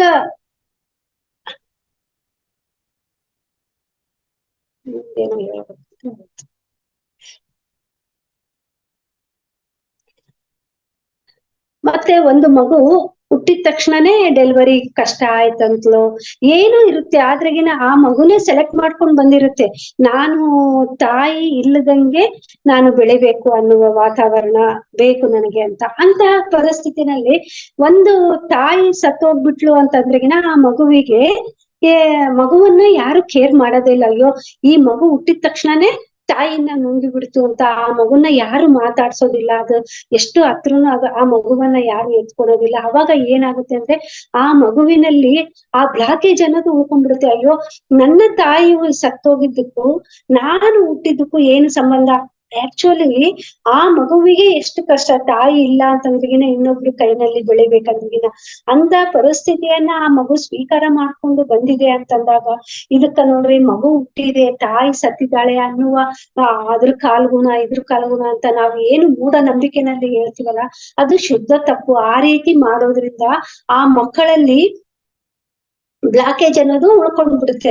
ಹುಟ್ಟಿದ ಮಗುವಿಗೆ ಏನು ಗೊತ್ತಾದಿಲ್ಲ ಅಂತ ಮಕ್ಕಳ ಹತ್ರ ಅವ್ರ ಬಗ್ಗೆ ಚಾಡೋದಾಗ್ಲಿ, ಆ ಮಗುವಿನ ಹತ್ರ ಎಲ್ಲಾ ಜಗಳನ್ನ ಮಾಡಿದಾಗ ಮಗುವಿಗೆ ತುಂಬಾ ಬೇಜಾರಾಗ್ತೈತೆ. ಅಯ್ಯೋ ಇಂಥ ಮನೆಯಲ್ಲಿ ನಾನು ಬಂದ್ಬಿಟ್ಟಿದ್ದೀನಲ್ಲ ಅಂತ ತುಂಬಾ ಬೇಜಾರ್ ಮಾಡೋದು ಆಗುತ್ತೆ. ಅದಕ್ಕೋಸ್ಕರ ಆ ರೀತಿಯಾಗಿ ಯಾರೂ ವರ್ತನೆಯನ್ನ ಮಾಡಬಾರ್ದು. ಆ ಮಗು ಮತ್ತೆ ದೊಡ್ಡದಾದ್ಮೇಲೆ ಕಣ್ಣೀರಿನ ರೂಪದಲ್ಲಿ ಆ ತಾಯಿ ಸತ್ತಾಗ ತನ್ನನ್ನ ಯಾರು ಪ್ರೀತಿ ಮಾಡಿಲ್ಲ, ಆ ಬ್ಲಾಕೇಜ್ಗಳನ್ನೆಲ್ಲ ಯಾವ ರೀತಿ ಕಳ್ಕೊಬೇಕು ಅಂದ್ರೆಗಿನ ಕಣ್ಣೀರಿನ ಮೂಲಕ ಅವು ಎಲ್ಲ ಹೋಗ್ಬೇಕು. ಅವೆಲ್ಲ ಏನು ಗೊತ್ತಾಗೋದಿಲ್ಲ ನಮ್ಗೆ. ಯಾಕೆ ಒಂದು ಶರೀರದಲ್ಲಿ ಬ್ಲಾಕೇಜು ಯಾವ ರೀತಿಯಾಗಿ ಬರ್ತವ ಅನ್ನೋದು ನಮ್ಗೆ ಅವಗಾಹನೆ ಇರೋದಿಲ್ಲ. ಅದಕ್ಕೋಸ್ಕರ ಇಂತಹ ಬ್ಲಾಕೇಜ್ಗಳನ್ನೆಲ್ಲ ತೆಗೆಯೋದಕ್ಕೆ ವಿಕಾರಾಬಾದ್ ನಲ್ಲಿ ಸೋಲ್ ಕೋಚ್ ಟ್ರೈನಿಂಗ್ ಅಂತ ಮಾಡ್ತಾರೆ. ತಾಯಿಯ ಗರ್ಭದಲ್ಲಿ ಇರುವಾಗ ಯಾವ್ಯಾವ ಬ್ಲಾಕೇಜ್ ಇರ್ತಾವ, ಸಣ್ಣ ಮಗುವಾಗಿದ್ದಾಗ ಯಾವ್ಯಾವ ಬ್ಲಾಕೇಜ್ ಆಗಿರ್ತದ, ಬೆಳಿತಾ ನಮ್ಗೆ ಯಾವ್ಯಾವ ಬ್ಲಾಕೇಜ್ಗಳು ಇರ್ತಾವ, ಅವುಗಳನ್ನೆಲ್ಲ ನಮ್ಗೆ ಏನಾದ್ರೂ ಮನಸ್ಸಿಗೆ ಬೇಜಾರಾಗುವಂತಹ ಘಟನೆಗಳು ನಡೆದಿದ್ರೆಗಿನ ಅಂತಹದನ್ನೆಲ್ಲ ನೀವು ಹೊರಗಡೆ ಹಾಕಿ ಬಿಡ್ರಿ, ಕಣ್ಣೀರಿನ ಮೂಲಕ ಹೊರಗಡೆ ಹಾಕ್ರಿ ಅಂತಾರ. ಆ ಕಣ್ಣೀರಿನ ಮೂಲಕ ನಾವು ಹೊರಗಡೆ ಹಾಕಿದಾಗ ಮಾತ್ರ ನಮ್ಮ ಶರೀರ ಆ ಬ್ಲಾಕೇಜ್ಗಳಿಂದ ಮುಕ್ತಿಯನ್ನ ಪಡೆಯೋದಕ್ಕೆ ಸಾಧ್ಯ ಆಗುತ್ತೆ. ಮತ್ತೆ ಇನ್ನೊಬ್ಬತ ಅಲ್ಲಿ ಬಂದಿದ್ದ 60 ವರ್ಷದತ ಇದ್ದ. ಆತ ಏನ್ ಹೇಳಿದ, ನಾನು 2 ವರ್ಷದತ ಇದ್ದಾಗನೇ ನಮ್ಮ ತಾಯಿ ಸತ್ತೋಗ್ಬಿಟ್ಟಾಳ. ನನಗೆ ಅವಾಗ ತಾಯಿ ಅಂದ್ರೆ ಏನು, ತಾಯಿ ಸತ್ತಿದ್ದಕ್ಕೆ ನನಗೆ ಮತ್ತೆ ಮುಂದೆ ಯಾರು ನೋಡ್ಕೊಳೋದಿಲ್ಲ ಅನ್ನುವ ಅವಗಾಹನೆ ನನ್ಗೆ ಏನೂ ಇರ್ಲೇ ಇಲ್ಲ. ಅದಕ್ಕೋಸ್ಕರ ಅವಾಗ ನನಗೆ ಯಾವ ಫೀಲಿಂಗು ಇದ್ದಿಲ್ಲ, ನನಗೆ ಯಾವ ಬಾಧೆನೂ ನನ್ಗೆ ಅವಾಗ ಆಗಿಲ್ಲ. ಸಣ್ಣ ಮಗು ಇದ್ದೆ. ಆದ್ರೆ ನಾನ್ ಬೆಳಿತಾ ದೊಡ್ಡವನು ಆಗ್ತಾ ಎಲ್ಲಾ ಮಕ್ಕಳ ತಾಯಂದ್ರು ಸ್ಕೂಲಿಗೆ ಬರೋದು, ಮಕ್ಕಳಿಗೆ ಊಟ ಮಾಡ್ಸೋದು ಅವೆಲ್ಲ ನೋಡಿದಾಗ ನನ್ಗೆ ಏನಾಯ್ತು, ಅಯ್ಯೋ ನನಗೂ ತಾಯಿ ಇದ್ದಿದ್ರೆಗಿನ ನನಗೆ ಈ ರೀತಿಯಾಗಿ ಸ್ಕೂಲಿಗೆ ಬರ್ತಿದ್ಲಲ್ಲ, ಬಿಟ್ಟು ಬರಕ್ಕಾಗ್ಲಿ, ಕರ್ಕೊಂಡ್ ಬರಕ್ಕಾಗ್ಲಿ, ಮತ್ತೆ ಊಟ ಮಾಡ್ಸಕ್ಕಾಗ್ಲಿ ಬರ್ತಾ ಇದ್ಲಲ್ಲ ಅನ್ನುವ ಫೀಲಿಂಗ್ ಬಂದು ಅವೆಲ್ಲ ಬ್ಲಾಕೇಜು ಉಳ್ಕೊಂಡ್ಬಿಟ್ಟಾವ. ಆದ್ರೆ ನೋಡ್ರಿ ನಮ್ಗೆ ಎಲ್ಲೆಲ್ಲಿ ಬ್ಲಾಕೇಜು ನಮ್ಮ ಶರೀರದಲ್ಲಿ ಇದಾವ ಅನ್ನೋದೇ ನಮ್ಗೆ ಗೊತ್ತಾಗೋದಿಲ್ಲ. 60 ವರ್ಷ ಆಗ್ಬಿಟ್ಟಿದೆ ಆತನಿಗೆ. ಅವಾಗ ಅಲ್ಲಿ ಲಕ್ಷ್ಮಿ ಮೇಡಮ್ ಅವ್ರನ್ನ ಸ್ಟೇಜ್ ಮೇಲೆ ಕರೆಸಿಬಿಟ್ಟು ಮತ್ತೆ ಇನ್ನೊಬ್ಬ ಯಂಗ್ಸನ್ನ ಆ ಸ್ಟೇಜ್ ಮೇಲೆ ಮಲಗಿಸಿದ್ರು. ಅವಾಗ ಆ 60 ವರ್ಷದ ವಯಸ್ಸಾದತನ್ಗೆ ಹೇಳಿದ್ರು, ನೋಡು ಇವಾಗ ನಿಮ್ಮ ತಾಯಿ ಸತ್ತೋಗಿದ್ದಾಳೆ ಅಂತ ನೀನು ಭಾವಿಸು. ಆ ನಿಮ್ಮ ತಾಯಿ ಇಲ್ಲದ ಕೊರತೆ, ನಿನ್ನ ಒಳಗಿನ ಬ್ಲಾಕೇಜ್ಗಳು ಏನೇನಿದಾವ ಅವು ಎಲ್ಲವಷ್ಟು ನೀನು ಹೊರಗಡೆ ಹಾಕಿಬಿಡು, ಕಣ್ಣೀರಿನ ಮೂಲಕ ನೀನು ಹೊರಗಡೆ ಹಾಕು, ಅವಾಗ ಮಾತ್ರ ನಿನ್ನ ಬ್ಲಾಕೇಜ್ ಹೋಗುತ್ತೆ ಅಂತ ಅಂದಾಗ, ಅವಾಗ ಆ ತಾಯಿಯನ್ನ ಮಲಗಿಸಿದಾಗ ಆತ ತನ್ನ ತಾಯಿನೇ ಮಲಗಿದಾಳೆ, ತನ್ನ ತಾಯಿ ಸತ್ತೋದಕ್ಕೆ ಅಂದ್ರೆ ಆ ಸಣ್ಣ ಮಗು ಇದ್ದಾಗ ಗೊತ್ತಿರ್ಲಿಲ್ವಲ್ಲ, ಅದಕ್ಕೆ ಅಂತಹ ಭಾವನೆ ಅಂತಹ ಫೀಲಿಂಗ್ ಎಲ್ಲ ಮನಸ್ಸಿನಲ್ಲಿ ತಗೊಂಡು ದುಃಖಿ ಅತ್ತಾಗ ಅವಾಗ ಆತನೊಳಗಿನ ಬ್ಲಾಕೇಜ್ ಎಲ್ಲ ಹೋಯ್ತು. ಅವಾಗ ಲಕ್ಷ್ಮಿ ಮೇಡಮ್ ಆತನ ಹಗ್ ಮಾಡ್ಕೊಂಡು, ನೀನ್ ಏನು ಚಿಂತೆ ಮಾಡ್ಬೇಡ, ನಿನ್ನ ತಾಯಿ ಇಲ್ಲ ಅಂದ್ರೆ ನಾನೇ ನಿನ್ನ ತಾಯಿ ತರ ಅಂತ ಅನ್ಕೊಂಡು ಹಗ್ ಮಾಡ್ಕೊಂಡಾಗ ಅವಾಗ ಆತನ ಮನಸ್ಸಿನಲ್ಲಿ ಎಷ್ಟು ಹಗುರ ಆಯ್ತು. ಅದಕ್ಕೋಸ್ಕರ ನಮಗೆ ಏನಾದ್ರೂ ಕಷ್ಟ ಆಗಿದ್ದಾಗ, ಮನಸ್ಸಿಗೆ ಬೇಜಾರಾಗಿದ್ದಾಗ ಇನ್ನೊಬ್ರ ಮುಂದ ಹೇಳ್ಕೊಂಡು ಅದನ್ನ ಅಳ್ಬೇಕು. ಅತ್ತಾಗ ಮಾತ್ರ ಆ ದುಃಖದ ಭಾರ ಅನ್ನೋದು ಕಡಿಮೆ ಆಗುತ್ತೆ. ನಾವು ದುಃಖದ ಭಾರ ಅಂತ ನಾವು ಹೇಳ್ತೀವಿ, ಆದ್ರೆ ಇಲ್ಲಿ ಆಧ್ಯಾತ್ಮಿಕದಾಗ ಏನಂತಾರ, ಅವೆಲ್ಲ ಬ್ಲಾಕೇಜ್ಗಳು ಅಂತ ಹೇಳ್ತಾರ. ಅಂತವನ್ನೆಲ್ಲ ನಾವು ಆ ರೀತಿ ಕಳ್ಕೊಳೋದಕ್ಕೆ ಸಾಧ್ಯ ಆಗುತ್ತೆ. ಮತ್ತೆ ಒಂದು ಪ್ರೆಗ್ನೆಂಟ್ ಇದ್ದಾಗ ಒಂದು ಮಗುವನ್ನ ಯಾರು ಪ್ರೀತಿ ಮಾಡ್ತಾ ಇರ್ತಾರೋ, ಒಂದು ಅತ್ತೆ ಆಗಿರ್ಬೋದು, ಇವಾಗ ಒಬ್ರು ಇಬ್ರೇ ಮಕ್ಳು ಇರ್ತಾರ, ಗಂಡು ಮಕ್ಳಾದ್ರೂನು ಹೆಣ್ಣು ಮಕ್ಳಾದ್ರೂನು, ಸೊಸೆ ಇದ್ರುನು ಒಬ್ಬಕಿ ಸೊಸೆ ಇರ್ತಾಳ, ಮಗಳಿದ್ರುನು ಒಬ್ಬೇ ಇರ್ತಾರ. ಅದಕ್ಕೋಸ್ಕರ ಈ ಹೆಣ್ಣು ಮಕ್ಳನ್ನೇ ಪ್ರೀತಿ ಮಾಡ್ಬೇಕು, ಗಂಡು ಮಕ್ಳನ್ನ ಪ್ರೀತಿ ಮಾಡ್ಬಾರ್ದು ಅನ್ನೋ ಭಾವನೆ ಇವಾಗೆಲ್ಲ ಹೋಗ್ಬಿಟ್ಟಿದೆ. ಅವಾಗೆಲ್ಲ ಒಂದ್ ರೀತಿಯಾಗಿ ಬೇರೆ ಇರ್ತಾ ಇತ್ತು. ಅದಕ್ಕೋಸ್ಕರ ಎಲ್ಲಾರು ಇವಾಗ ಸೊಸೆ ಪ್ರೆಗ್ನೆಂಟ್ ಆದ್ರೂ ಸಹಿತ ಎಷ್ಟೋ ಪ್ರೀತಿಯಿಂದ ಏನೇನು ಕಾರ್ಯಕ್ರಮಗಳನ್ನ ಮಾಡ್ಬೇಕು ಅವುಗಳನ್ನೆಲ್ಲ ಮಾಡೇ ಮಾಡ್ತಾರ ನೋಡ್ರಿ. ಪ್ರೆಗ್ನೆಂಟ್ ಯಾರು ಪ್ರೀತಿಯಿಂದ ಆ ಮಗುವಿನ ಸಂಭ್ರಮಾಚರಣೆಗಳನ್ನ, ಒಂದು ಶ್ರೀಮಂತ ಆಗಿರ್ಬೋದು, ಬೆಳದಿಂಗಳಿನಲ್ಲಿ ಕೂತ್ಕೊಂಡು ಧ್ಯಾನ ಮಾಡಿ ಆ ಮಗುವಿನ ಆಸೆಗಳನ್ನ ತೀರ್ಸಾಗಿರ್ಬೋದು, ಮತ್ತೆ ತೋಟದ ಕುಪ್ಸ ಅಂತ ಹೇಳ್ತೀವಿ. ತೋಟದ ಕುಪ್ಸ ಅಲ್ಲಿ ಒಂದು ಶಕ್ತಿ ಬರುವಂತಹ ಜಾಗ. ಅಂತಹ ಸ್ಥಳದಲ್ಲಿ ಧ್ಯಾನ ಮಾಡಿದಾಗ ಆ ಮಗುವಿನ ಆರೋಗ್ಯಕ್ಕೂ ಒಳ್ಳೇದಾಗುತ್ತೆ, ಆ ತಾಯಿಗೂ ಎಷ್ಟೋ ಒಂದು ಧ್ಯಾನ ಮಾಡಿದಾಗ ಎಷ್ಟೋ ಪರಿವರ್ತನೆ ಅನ್ನೋದಾಗುತ್ತೆ. ಇಂತಹ ಕಾರ್ಯಕ್ರಮಗಳನ್ನೆಲ್ಲ ಯಾತಕ್ಕೆ ಇಡ್ತಾರೆ ಅಂತಂದ್ರೆಗಿನ ಅವಾಗೆಲ್ಲ ಒಂದು ಅರ್ಥ ಗರ್ಭಿತವಾಗಿ ಒಂದು ಪಂಚಭೂತಗಳ ಜೊತೆಗೆ ಧ್ಯಾನ ಮಾಡಿದಾಗ ಅವಾಗ ಆ ಒಂದು ಸ್ವಲ್ಪನಾದ್ರೂ ಒಂದು ಧ್ಯಾನದ ಸ್ಥಿತಿಯಲ್ಲಿ ಗರ್ಭಿಣಿ ಸ್ತ್ರೀ ಕಳಿಲಿ ಅನ್ನುವ ಉದ್ದೇಶದಿಂದ ಈ ರೀತಿಯಾದ ಕಾರ್ಯಕ್ರಮಗಳನ್ನೆಲ್ಲ ಮಾಡ್ತಾ ಇದ್ರು. ಇದಕ್ಕೆಲ್ಲ ಪ್ರತಿಯೊಂದು ಅರ್ಥ ಇದೆ. ಒಂದು ಶ್ರೀಮಂತ ಅನ್ನುವ ಕಾರ್ಯಕ್ರಮ ಮಾಡ್ತಾ ಇದ್ದಾರೆ ಅಂತಂದ್ರೆ ಒಳಗೆ ಹುಟ್ಟುತ್ತಾ ಇರುವ ಮಗುವಿಗೆ ಎಷ್ಟು ಖುಷಿ ಆಗ್ತಾ ಇರುತ್ತೋ, ನಾನು ಒಳಗಡೆ ಹೊಟ್ಟೆನಲ್ಲಿ ಇದ್ದೀನಿ ಅಂತ ಈ ಶ್ರೀಮಂತ ಅನ್ನುವ ಕಾರ್ಯಕ್ರಮ ಮಾಡ್ತಾ ಇದಾರಂತೆ, ಒಳಗೆ ಮಗು ತಿರುಗ್ತಾ ಇರುತ್ತಂತೆ ಅಷ್ಟು ಖುಷಿಯಿಂದ. ಅದಕ್ಕೋಸ್ಕರ ಯಾವುದೇ ಪರಿಸ್ಥಿತಿ ಇರ್ಲಿ ನೋಡ್ರಿ, ಬಹಳ ದೊಡ್ಡದಾಗಿ ಗ್ರಾಂಡ್ ಆಗಿ ಮಾಡ್ಬೇಕು, ಲಕ್ಷಗಟ್ಲೆ ಖರ್ಚು ಮಾಡ್ಬೇಕು ಅಂತ ಅನ್ನೋದು ಏನು ಇಟ್ಕೊಳೋದು ಬೇಡ. ಸಣ್ಣದಾಗಿ ನಮ್ಮ ಶಕ್ತಾನುಸಾರ ಎಷ್ಟು ಸಾಧ್ಯ ಆಗುತ್ತೋ ಅಷ್ಟು ಮಟ್ಟಿಗೆ ಮಾತ್ರ ಆ ತಾಯಿಗೆ ಏನೇನು ತಿನಿಸುಗಳು ಬೇಕು ಆ ತಿನಿಸುಗಳನ್ನೆಲ್ಲ ಮಾಡಿ, ಒಂದು ಹೊಸ ಸೀರೆಯನ್ನ ತಂದು ಕೂಡ್ಸಿ ಆ ಆರತಿ ಮಾಡಿ ಹಸಿರು ಬಳೆಗಳನ್ನ ಕೈಗೆ ತೊಡಿಸಿ ಆ ಆರ್ತಿ ಸಂಪ್ರದಾಯ ಏನು ಮಾಡ್ತೀವ ಆ ಸಂಪ್ರದಾಯದ ಹಿಂದೆ ಆ ಮಗುವಿನ ಬೆಳವಣಿಗೆ, ಆ ಮಗುವಿನ ಉತ್ಸಾಹ ಎಲ್ಲ ಅಡಗಿದೆ. ಅದಕ್ಕೋಸ್ಕರ ಇಂತಹ ಕಾರ್ಯಕ್ರಮಗಳು, ಅಯ್ಯೋ ಇದು ನಮ್ಮ ಮನೆಯಲ್ಲಿ ಪದ್ಧತಿ ಇಲ್ಲ, ನಮ್ಮ ಮನೆಯಲ್ಲಿ ಪದ್ಧತಿ ಇಲ್ಲ ಅಂದ್ರೆ ಮೊದ್ಲಿನವರು ಯಾಕೆ ಮಾಡಿಲ್ವೋ ಗೊತ್ತಿಲ್ಲ. ಆದ್ರೆ ಒಂದು ಸಣ್ಣದಾಗಿ ಮನೆಯಲ್ಲಿ ಯಾರಿಗೆ ಅದು ಪದ್ಧತಿ ಇರುತ್ತೋ, ಒಬ್ರಾದ್ರೂ ಯಾರಾದ್ರೂ ಅಂತ ಶ್ರೀಮಂತದ ಕಾರ್ಯ, ಒಂದೊಂದು ಮನೆಯಲ್ಲಿ ತವ್ರ ಮನೆಯಲ್ಲಿನೂ ಇರೋದಿಲ್ಲ ಆ ಪದ್ಧತಿ, ಅತ್ತೆ ಮನೆಯಲ್ಲಿನೂ ಇರೋದಿಲ್ಲ. ಅವಾಗ ಯಾರಾದ್ರೂ ಮಾಡಿದ್ರು ಪರವಾಗಿಲ್ಲ ನೋಡ್ರಿ, ಸಾವಿರಗಟ್ಲೆ ದುಡ್ಡು ಕೊಟ್ಟು ಸೀರೆ ತರ್ಬೇಕನ್ನೋದು ಏನಿಲ್ಲ.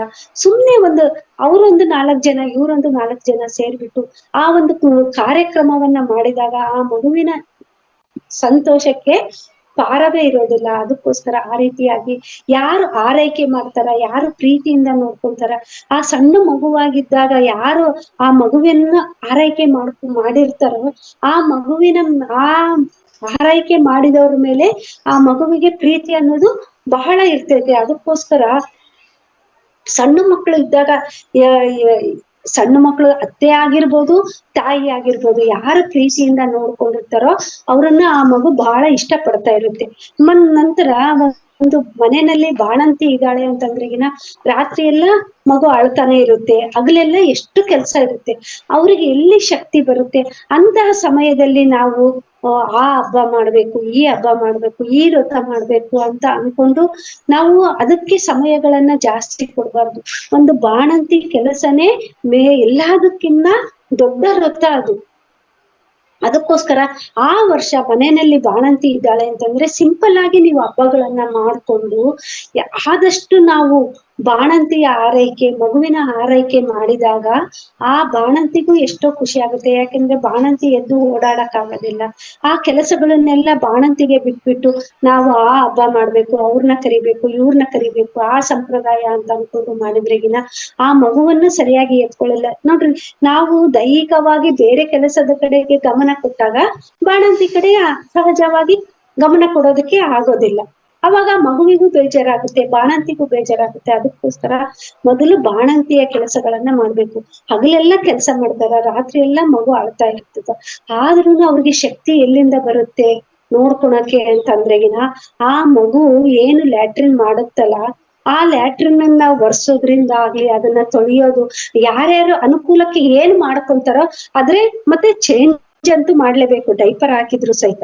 ಅವಾಗ ಏನಾಗುತ್ತೆ ಅಂತಂದ್ರೆಗಿನ ಅದನ್ನ ಆ ಟಾಯ್ಲೆಟ್ ಅನ್ನ ಮುಟ್ಟಿದಾಗ ಅಲ್ಲಿ ಬಂಗಾರದ ಕಾಂತಿ ಕಿರಣಗಳು ಇರ್ತಾವಂತ, ಅವುಗಳನ್ನ ಕ್ಲೀನ್ ಮಾಡಿದಾಗ ನಮಗೆ ಆ ಶಕ್ತಿ, ಬಾಣಂತಿಯ ಸೇವೆ ಮಾಡೋದಕ್ಕೆ ಶಕ್ತಿ ಆ ಟಾಯ್ಲೆಟ್ ಕ್ಲೀನ್ ಮಾಡೋದ್ರಿಂದ ನಮ್ಗೆ ಬರುತ್ತೆ ಅಂತ. ಅದಕ್ಕೋಸ್ಕರ ಒಂದು ಬಾಣಂತಿಗೆ 1 ಗ್ಲಾಸ್ ನೀರು ಕೊಟ್ರೆಗಿನ ಎಷ್ಟೋ ಪುಣ್ಯ ಅಂತ, 1 ಗ್ಲಾಸ್ ಗಂಜಿ ಕೊಟ್ರೆ ಎಷ್ಟೋ ಪುಣ್ಯ ಅಂತ.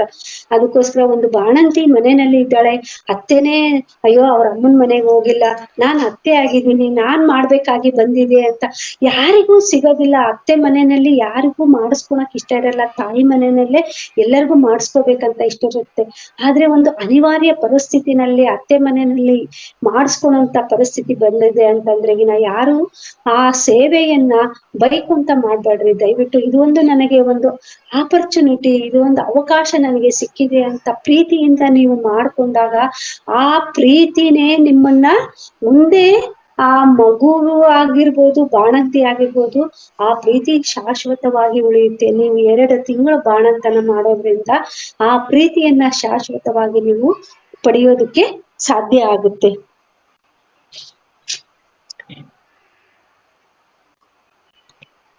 ಕರ್ನೂಲ್ ಹತ್ರ ಜಗನ್ನಾಥ್ ಘಟ್ಟು ಅಂತ ಇದೆ, ಅಲ್ಲಿ ಕೋನೇರು ವರಲಕ್ಷ್ಮಿ ಮೇಡಮ್ ಅಂತ ಇದ್ದಾರೆ. ಅವ್ರದ್ದು ಡ್ಯೂಟಿ ಏನು ಅಂತಂದ್ರೆಗಿನ ಒಂದು ಚೀಲದಲ್ಲಿ ಮಕ್ಕಳಿದಾರಂತ, ಅಂದ್ರೆ ಮೇಲಿನ ಲೋಕದಲ್ಲಿ ಆ ಒಂದು ಆಧ್ಯಾತ್ಮಿಕ ಮಕ್ಕಳವರು, ಆ ಮಗುವನ್ನ ಯಾವ ತಾಯಿಯ ಗರ್ಭದಲ್ಲಿ ಸೇರ್ಸ್ಬೇಕನ್ನೋದು ಇವ್ರ ಕೆಲ್ಸ. ನೋಡ್ರಿ, ಒಂದು ಮಗು ಏನೋ ಮದುವೆ ಆಯ್ತು, ಆಕಿ ಪ್ರೆಗ್ನೆಂಟ್ ಆಗಿದ್ದಾಳೆ ಅಂತ ನಾವ್ ಅನ್ಕೊಂತೀವಿ, ಯಾರ್ಯಾರ ಕೈಗಳು ಕೆಲಸಗಳು ಏನೇನಿರುತ್ತೆ ಅನ್ನೋದು ನಮ್ಗೆ ಗೊತ್ತಾಗೋದಿಲ್ಲ. ಅದಕ್ಕೆ ತಕ್ಕನಾದ ಆ ಮಗುವಿಗೆ ಎಷ್ಟು ಜ್ಞಾನ ಇದೆಯೋ ಆ ಮಗು ಮುಂದೆ ನಂತರ ಈ ಮನೆಯಲ್ಲಿ ಹೋಗಿದ್ದಾಗ ಆ ಜ್ಞಾನವನ್ನ ಬೆಳೆಸ್ಕೊಳೋದಕ್ಕೆ ಅವಕಾಶ ಆಗುತ್ತಾ ಇಲ್ಲ ಅಂತ ಗಮನಿಸಿ ಅಂತಹ ತಾಯಿಯ ಗರ್ಭದಲ್ಲಿ ಆ ಮಗುವನ್ನ ಇಡುವಂತಹ ಜವಾಬ್ದಾರಿ ಇದಂತ. ಪತ್ರಿಜಿ ಸಾರು ಆ ಜವಾಬ್ದಾರಿಯನ್ನ ಆ ಮೇಡಮ್ಗೆ ಕೊಟ್ಟಿದಾರಂತ. ಎಷ್ಟು ನಾವು ಧ್ಯಾನ ಮಾತೃತ್ವದ ಬಗ್ಗೆ ಎಷ್ಟು ತಿಳ್ಕೊಂಡ್ರು ಕಡಿಮೆ. ನಾವು ಸಣ್ಣ ಒಂದು ಹುಟ್ಟಿದಾಗಿನಿಂದನೂ ನಮ್ಮ ಮಕ್ಕಳು ಹುಟ್ಟಿದಾಗಿನಿಂದನೂ ಧ್ಯಾನ ಮಾಡಿದ್ರು ಅವಾಗ ನಾವು ಅವರಿಗೆ ಒಂದು ಸಾತ್ವಿಕದ ಆಹಾರ ಕೊಟ್ಕೊಂತ ಹೋಗಿದ್ದಾಗ ಒಂದು ಸಲಾಡ್ ಆಗ್ಲಿ, ಸೌತೆಕಾಯಿ ಆಗಿರ್ಬೋದು, ಒಂದು ಕ್ಯಾರೆಟ್ ಆಗಿರ್ಬೋದು, ಹಸಿ ತರಕಾರಿಗಳನ್ನ ತಿನ್ಸೋದು, ಕಾಳುಗಳನ್ನ ತಿನ್ಸೋದು, ಇವೆಲ್ಲ ನಾವು ಮಾಡೋದ್ರಿಂದ ಆ ಮಗುವಿನ ಆರೋಗ್ಯ ಅನ್ನೋದು ಎಷ್ಟೋ ಚೆನ್ನಾಗಿರುತ್ತೆ. ಸಣ್ಣ ಮಗು ಇದ್ದಾಗಿನಿಂದ 7 ತಿಂಗಳು 8 ತಿಂಗಳು ಮಗು ಇದ್ದಾಗಿನಿಂದ ಆ ತರಕಾರಿಗಳನ್ನ ಕೊಟ್ಟು ತಿನ್ನಿಸ್ಕೊಂತ ಇದ್ದಾಗ ಆ ಮಗು ಅದಕ್ಕೆ ಅಡಿಕ್ಟ್ ಆಗ್ಬಿಡ್ತೈತಿ. ಇವಾಗ ಎಷ್ಟು ಜನ ಇವಾಗ ಮತ್ತೆ ಎಲ್ಲ ಚೇಂಜ್ ಆಗಿದೆ, ಮಕ್ಕಳಿಗೆಲ್ಲ ತರಕಾರಿಗಳು ಕೊಡೋದು, ಮತ್ತೆ ಉಪ್ಪು ಕೊಡ್ಲಾರ್ದಂಗಿರೋದು, ಸಕ್ಕರೆ ಕೊಡ್ಲಾರ್ದಂಗಿರೋದು ಬಹಳ ಕೇರ್ ಮಾಡ್ತಾ ಇದ್ದಾರೆ. ಆದ್ರೂ ತರಕಾರಿಗಳನ್ನ ಚೆನ್ನಾಗಿ ಕೊಡ್ಬೇಕು, ಹಣ್ಣುಗಳನ್ನ ಚೆನ್ನಾಗಿ ತಿನ್ನಿಸ್ಬೇಕು. ಹಣ್ಣುಗಳನ್ನ ತಿನ್ನಿಸುವಾಗ ಸಹಿತ ಆ ಮಕ್ಕಳಿಗೆ ಹೇಳ್ಬೇಕು, ಇಂಥ ಹಣ್ಣು ಸಪೋಟ ತಿನ್ನಿಸ್ತಾ ಇದೆಯಾ. ಈಗ ಡಬಲ್ ಸೌಂಡ್ ಬರ್ತಾ ಇದೆ ಮೇಡಮ್. ಅಶ್ವಿನಿ, ಹಾ ಮೇಡಮ್, ಈಗ ಓಕೆನಾ? ಹಾ, ಓಕೆ. ಯಾವ್ಯಾವ ತರಕಾರಿಗಳನ್ನ ತಿಂತಾ ಇದೀವಿ? 7-8 ತಿಂಗಳು ಮಗು ಇದ್ದಾಗಿನಿಂದಾನೇ ತರಕಾರಿಗಳನ್ನ ಬೇಯಿಸಿ ತಿನ್ನೋದ್ರಿಂದ ಆ ಮಗುವಿಗೆ ತರಕಾರಿಗಳು ತಿನ್ನುವ ರೂಢಿ ಆಗುತ್ತೆ. ನೋಡ್ರಿ, ಅವು ಮಕ್ಕಳು ಸಣ್ಣ ಮಕ್ಕಳು ಇದ್ದಾಗಿನಿಂದಾನೇ ಚಿಪ್ಸ್ ಪಾಕೆಟ್ಗಳನ್ನ ಮಕ್ಕಳ ಕೈಗೆ ಕೊಡೋದು, ಆ ರೀತಿಯಾದ ಅನಾರೋಗ್ಯಕ್ಕೆ ದಾರಿ ತರುವಂತಹ ಪದಾರ್ಥಗಳನ್ನ ನಾವು ತಿನ್ನಿಸಿ ರೂಢಿ ಮಾಡಬಾರ್ದು. ಒಂದು ಬೀಟ್ರೂಟ್ ಜ್ಯೂಸ್ ಆಗ್ಲಿ, ಅವುಗಳನ್ನೆಲ್ಲ ನಾವು ಕುಡಿಸಿದಾಗ ಶೇಂಗಾ ಆಗಿರ್ಬೋದು, ಶೇಂಗಾ ಪುಡಿ, ಬೆಲ್ಲದ ಪುಡಿಯನ್ನ ಕೊಟ್ಟಾಗ ಆ ಮಗುವಿಗೆ ಪೌಷ್ಟಿಕವಾದ ಆಹಾರವನ್ನ ಕೊಡೋದಕ್ಕೆ ನಾವು ಸಾಧ್ಯ ಆಗುತ್ತೆ.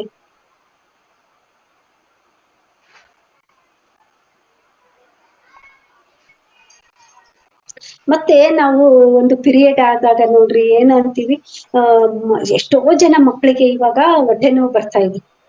ಆ ಹೊಟ್ಟೆ ನೋವು ಯಾಕೆ ಬರ್ತಾ ಇದೆ ಅಂದ್ರೆಗಿನ ತರಕಾರಿಗಳನ್ನ ತಿನ್ನೋದಿಲ್ಲ, ಬೇಳೆಕಾಳುಗಳನ್ನ ತಿನ್ನೋದಿಲ್ಲ, ಬರೇ ಪುಡಿಗಳನ್ನ ಹಾಕೊಂಡ್ ತಿನ್ನೋದು, ತರಕಾರಿ ತಿನ್ಲಾರ್ದಂಗಿರೋದು, ಕಾಳುಗಳನ್ನ ತಿನ್ಲಾರ್ದಂಗಿರೋದು. ಒಂದು ರೊಟ್ಟಿ ತಿನ್ಬೇಕು, ಮುದ್ದೆ ತಿನ್ಬೇಕು, ಚಪಾತಿಗಳು ತಿನ್ಬೇಕು, ಅದ್ರ ಜೊತೆಗೆ ಪಲ್ಯಗಳು ತಿನ್ಬೇಕು, ಸೊಪ್ಪುಗಳು ತಿನ್ಬೇಕು. ಈ ಸೊಪ್ಪು ತಿನ್ನಲ್ಲ, ಆ ಸೊಪ್ಪು ತಿನ್ನಲ್ಲ, ಎಲ್ಲಾ ತರಕಾರಿಗಳನ್ನ ಆರಿಸಿ ತಿನ್ನೋದ್ರಿಂದ ಆ ಮಗುವಿನಲ್ಲಿ ಸರಿಯಾದ ವಿಟಮಿನ್ಗಳು ಅನ್ನೋದು ಇರೋದಿಲ್ಲ. ಆವಾಗ ಏನಾಗುತ್ತೆ, ಪಿರಿಯಡ್ ಆಗಿದ್ದಾಗ ಹೊಟ್ಟೆ ನೋವುಗಳು ಬರೋದಕ್ಕೆ ಸಾಧ್ಯ ಶುರುವಾಗುತ್ತೆ. ಆ ಹೊಟ್ಟೆ ನೋವು ಬರ್ತಾ ಏನಾಗುತ್ತೆ, ಟೆಂತ್ ಆಗಿರ್ಬೋದು, ಕಾಲೇಜ್ ಹುಡುಗರು ಆಗಿರ್ಬೋದು, ತಿಂಗಳ ಹೊಟ್ಟೆ ನೋವು ಅಂತ ಎಷ್ಟು ಮಕ್ಕಳು ಆಸ್ಪತ್ರೆನಾಗ ಅಡ್ಮಿಟ್ ಆಗ್ತಾರಂತ. ತಿಂಗಳ ಹೊಟ್ಟೆ ನೋವು ಅಂತ ಆಸ್ಪತ್ರೆಗೆ ಅಡ್ಮಿಟ್ ಆಗಿದ್ರೆ ಮುಂದೆ ಇಂತಹ ಮಕ್ಕಳು ಮದುವೆ ಮಾಡ್ಕೊಂಡು ಆ ಹೊಟ್ಟೆ ನೋವನ್ನ ಸಹಿಸ್ಕೊಂಡು ಮುಂದೆ ಬಸರಿ ಆಗೋದು ಹೆಂಗೆ, ಅವ್ರ ಮಕ್ಕಳನ್ನ ಹೆರೋದು ಹೆಂಗೆ, ಅವರ ಜೀವನ ಹೆಂಗೆ ನಡೀತೈತೆ ನೋಡ್ರಿ, ಆಲೋಚನೆ ಮಾಡ್ರಿ. ಅದಕ್ಕೋಸ್ಕರ ಸಣ್ಣ ಮಕ್ಕಳು ಇದ್ದಾಗಿನಿಂದಾನೇ ನಾವು ಆರೋಗ್ಯಕರವಾದ ಆಹಾರ ಪದಾರ್ಥಗಳನ್ನ ಕೊಡೋದ್ರಿಂದ ಮಕ್ಕಳ ಮೇಲೆ ಎಷ್ಟು ಪರಿಣಾಮ ಬೀರ್ತೈತೆ, ಹೊಟ್ಟೆ ನೋವು ಆಗ್ಲಾರ್ದಂಗನು ನಾವು ತಡೆಯೋದಕ್ಕೆ ಸಾಧ್ಯ ಆಗುತ್ತೆ. ಮತ್ತೆ ಇವಾಗ ಎಲ್ಲ ಏನಾಗುತ್ತೆ, ಬೇಗ ಮೆನ್ಸಸ್ ಆಗ್ಬಿಡ್ತಾರ ಸಣ್ಣ ಮಕ್ಕಳು, ಹೆಣ್ಣು ಮಕ್ಕಳೆಲ್ಲ. ಯಾತಕ್ಕೆ ಅಂತಂದ್ರೆ ಮಕ್ಕಳು ಆಗಿದಾರಲ್ಲ, ಮೊದಲಿಗಾದ್ರೆ 16 ವರ್ಷ, 15 ವರ್ಷ, 14 ವರ್ಷ ಇರ್ತಿತ್ತು, ಇವಾಗ 10 ತುಂಬಿದ ತಕ್ಷಣನೇ ಮೆನ್ಸಸ್ ಆಗ್ತಾ ಇದ್ದಾರೆ. ಆ ಮೆನ್ಸಸ್ ಆಗಿದ್ದಾಗ ಅಕ್ಕಪಕ್ಕದ ಮನೆಯವರು ಏನಂತಾರ, ಅಯ್ಯೋ ಇಷ್ಟು ಬೇಗನೆ ಆಗ್ಬಿಡ್ತಲ್ಲ ಈ ಮಗುವಿಗೆ. ನಾವ್ ಯಾವಾಗ ಅಯ್ಯಯ್ಯೋ ಅಂತ ಅಂದ್ಬಿಡ್ತೀವಿ ಒಂದು ಸಾರಿ, ಅಯ್ಯಯ್ಯೋ ಅಂದ ತಕ್ಷಣ ಆ ಮಗುವಿನಲ್ಲಿ ನೆಗೆಟಿವ್ ಅನ್ನೋದು ಬಂದ್ಬಿಡುತ್ತೆ. ಆ ನೆಗೆಟಿವ್ ನಿಂದಾನು ಸಹಿತ ಆ ಮಗುವಿಗೆ ಹೊಟ್ಟೆ ನೋವು ಬರುವಂತಹ ಕಾರಣಗಳು ಇರ್ತಾವ. ಅದಕ್ಕೋಸ್ಕರ ಆ ಹೊಟ್ಟೆ ನೋವು ಆಗಿದ್ದಾಗ ಏನ್ ಮಾಡ್ಬೇಕು ಅಂತಂದ್ರೆಗಿನ 5 ದಿವ್ಸನು ಖಾರ ತಿನ್ಬಾರ್ದು, ಹುಳಿ ತಿನ್ಬಾರ್ದು, ಉಪ್ಪು ತಿನ್ಬಾರ್ದು. ಬಿಸಿ ಬಿಸಿ ಅನ್ನ, ಹೆಸರುಬೇಳೆ ಕುದ್ದಿದ್ದು, ಇಲ್ಲ ಸಕ್ಕರೆ ಹಾಲು ಹಾಕೋಬಹುದು, ಇಲ್ಲಾಂದ್ರೆ ಬರೇ ಸಪ್ಪಂದು ತೆಳ್ಳಗೆ ಮಾಡ್ಕೊಂಡು ಹೆಸರು ಬೇಳೆ ಕುದ್ದಿದ್ದನ್ನ ಲಿಕ್ವಿಡ್ ತರ ಮಾಡ್ಕೊಂಡು ಅನ್ನಕ್ಕೆ ಕಲಸ್ಕೊಂಡು ಊಟ ಮಾಡ್ಬೋದು. ಹಣ್ಣುಗಳು ತಿನ್ಬೇಕು, ಹಾಲು ಕುಡಿಬೇಕು, ಮೊಸರು ತಿನ್ಬಾರ್ದು. ಹುಳಿ ಪದಾರ್ಥ ಇರುವಂತಹ ಪೈನಾಪಲ್ ಒಂದೊಂದ್ಸರಿ ಹುಳಿ ಇರುತ್ತೆ. ಮತ್ತೆ ಇನ್ನು ಒಂದು ಯಾವ ಹಣ್ಣು, ಒಂದೊಂದು ಹಣ್ಣು ಹುಳಿ ಪದಾರ್ಥ, ದ್ರಾಕ್ಷಿ ಆಗಿರ್ಬೋದು, ಅವೆಲ್ಲ ಹುಳಿ ಇರ್ತಾವಲ್ಲ, ಅಂತ ಹಣ್ಣುಗಳನ್ನು ತಿನ್ಬಾರ್ದು. ಬಾಳೆಹಣ್ಣು, ಆಪಲ್, ಕರ್ಬೂಜ, ಕಲ್ಲಂಗಡಿ, ಸಪೋಟ, ಮತ್ತೆ ಹಲಸಿನ ಹಣ್ಣು ಸಹಿತ ತಿನ್ಬಾರ್ದು. ಹಲಸಿನ ಹಣ್ಣನ್ನು ಜೀರ್ಣ ಆಗ್ಬೇಕಂದ್ರೆ ಕಷ್ಟ ಆಗುತ್ತೆ. ಅದಕ್ಕೆ ಸ್ಮೂತ್ ಆಗಿ ಜೀರ್ಣ ಆಗುವಂತ ಹಣ್ಣುಗಳನ್ನ ತಿನ್ಕೊಂಡು ಬಿಸಿ ಅನ್ನ, ಹೆಸರು ಬೇಳೆ ಕುದ್ದಿದ್ದು, ಹಾಲು, ಸಕ್ಕರೆ, ಇಷ್ಟನ್ನ ನೀವು 5 ದಿವಸ ಆಹಾರವಾಗಿ ತಗೊಳ್ತಾ ಹೋದ್ರೆಗಿನ ಆ ಹೊಟ್ಟೆ ನೋವು ಕಡಿಮೆ ಆಗುತ್ತೆ. ಒಂದ್ 5-6 ತಿಂಗಳು ಆ ರೀತಿ ಮಾಡ್ತಾ ಇದ್ರೆಗಿನ ಹೊಟ್ಟೆ ನೋವೆಲ್ಲ ಸಂಪೂರ್ಣ ಕಡಿಮೆ ಆಗುತ್ತೆ. ನಂತರ ಹೊಟ್ಟೆ ನೋವು ಕಡಿಮೆ ಆಗುತ್ತೆ. ನಿಮ್ ಮಕ್ಕಳು ಆ ರೀತಿಯಾದ ಆಹಾರ ತಗೊಳ್ತಾ ಇಲ್ಲ ಅಂತಂದ್ರೆಗಿನ, ಆ ಆಹಾರ ತಗೊಂಡಿಲ್ಲ ಅಂತಂದ್ರೂ ಪರವಾಗಿಲ್ಲ, ಸುಮ್ನೆ ಇರ್ಲಿ, ಧ್ಯಾನ ಮಾಡ್ಕೊಂತ ಸುಮ್ನೆ ಕೂತ್ಕೊಂಡ್ಬಿಟ್ರೆ ಸಾಕು, ಎಲ್ಲಾ ಕಾಯಿಲೆನೂ ವಾಸಿ ಆಗುತ್ತೆ. 5 ದಿವಸ ಉಪವಾಸ ಇದ್ರುನು ಒಳಗಡೆ ಎಷ್ಟೋ ಕ್ಲೀನಿಂಗ್ ಅನ್ನೋದು ನಡೀತಾ ಇರುತ್ತೆ. ನಿಮ್ ಮಕ್ಕಳು ಏನು ಸಾಯೋದಿಲ್ಲ. ಅದಕ್ಕೆ ನೀವ್ ಯಾವ್ದೇ ರೀತಿಯಾಗಿ ಚಿಂತೆ ಮಾಡ್ಬಾರ್ರಿ.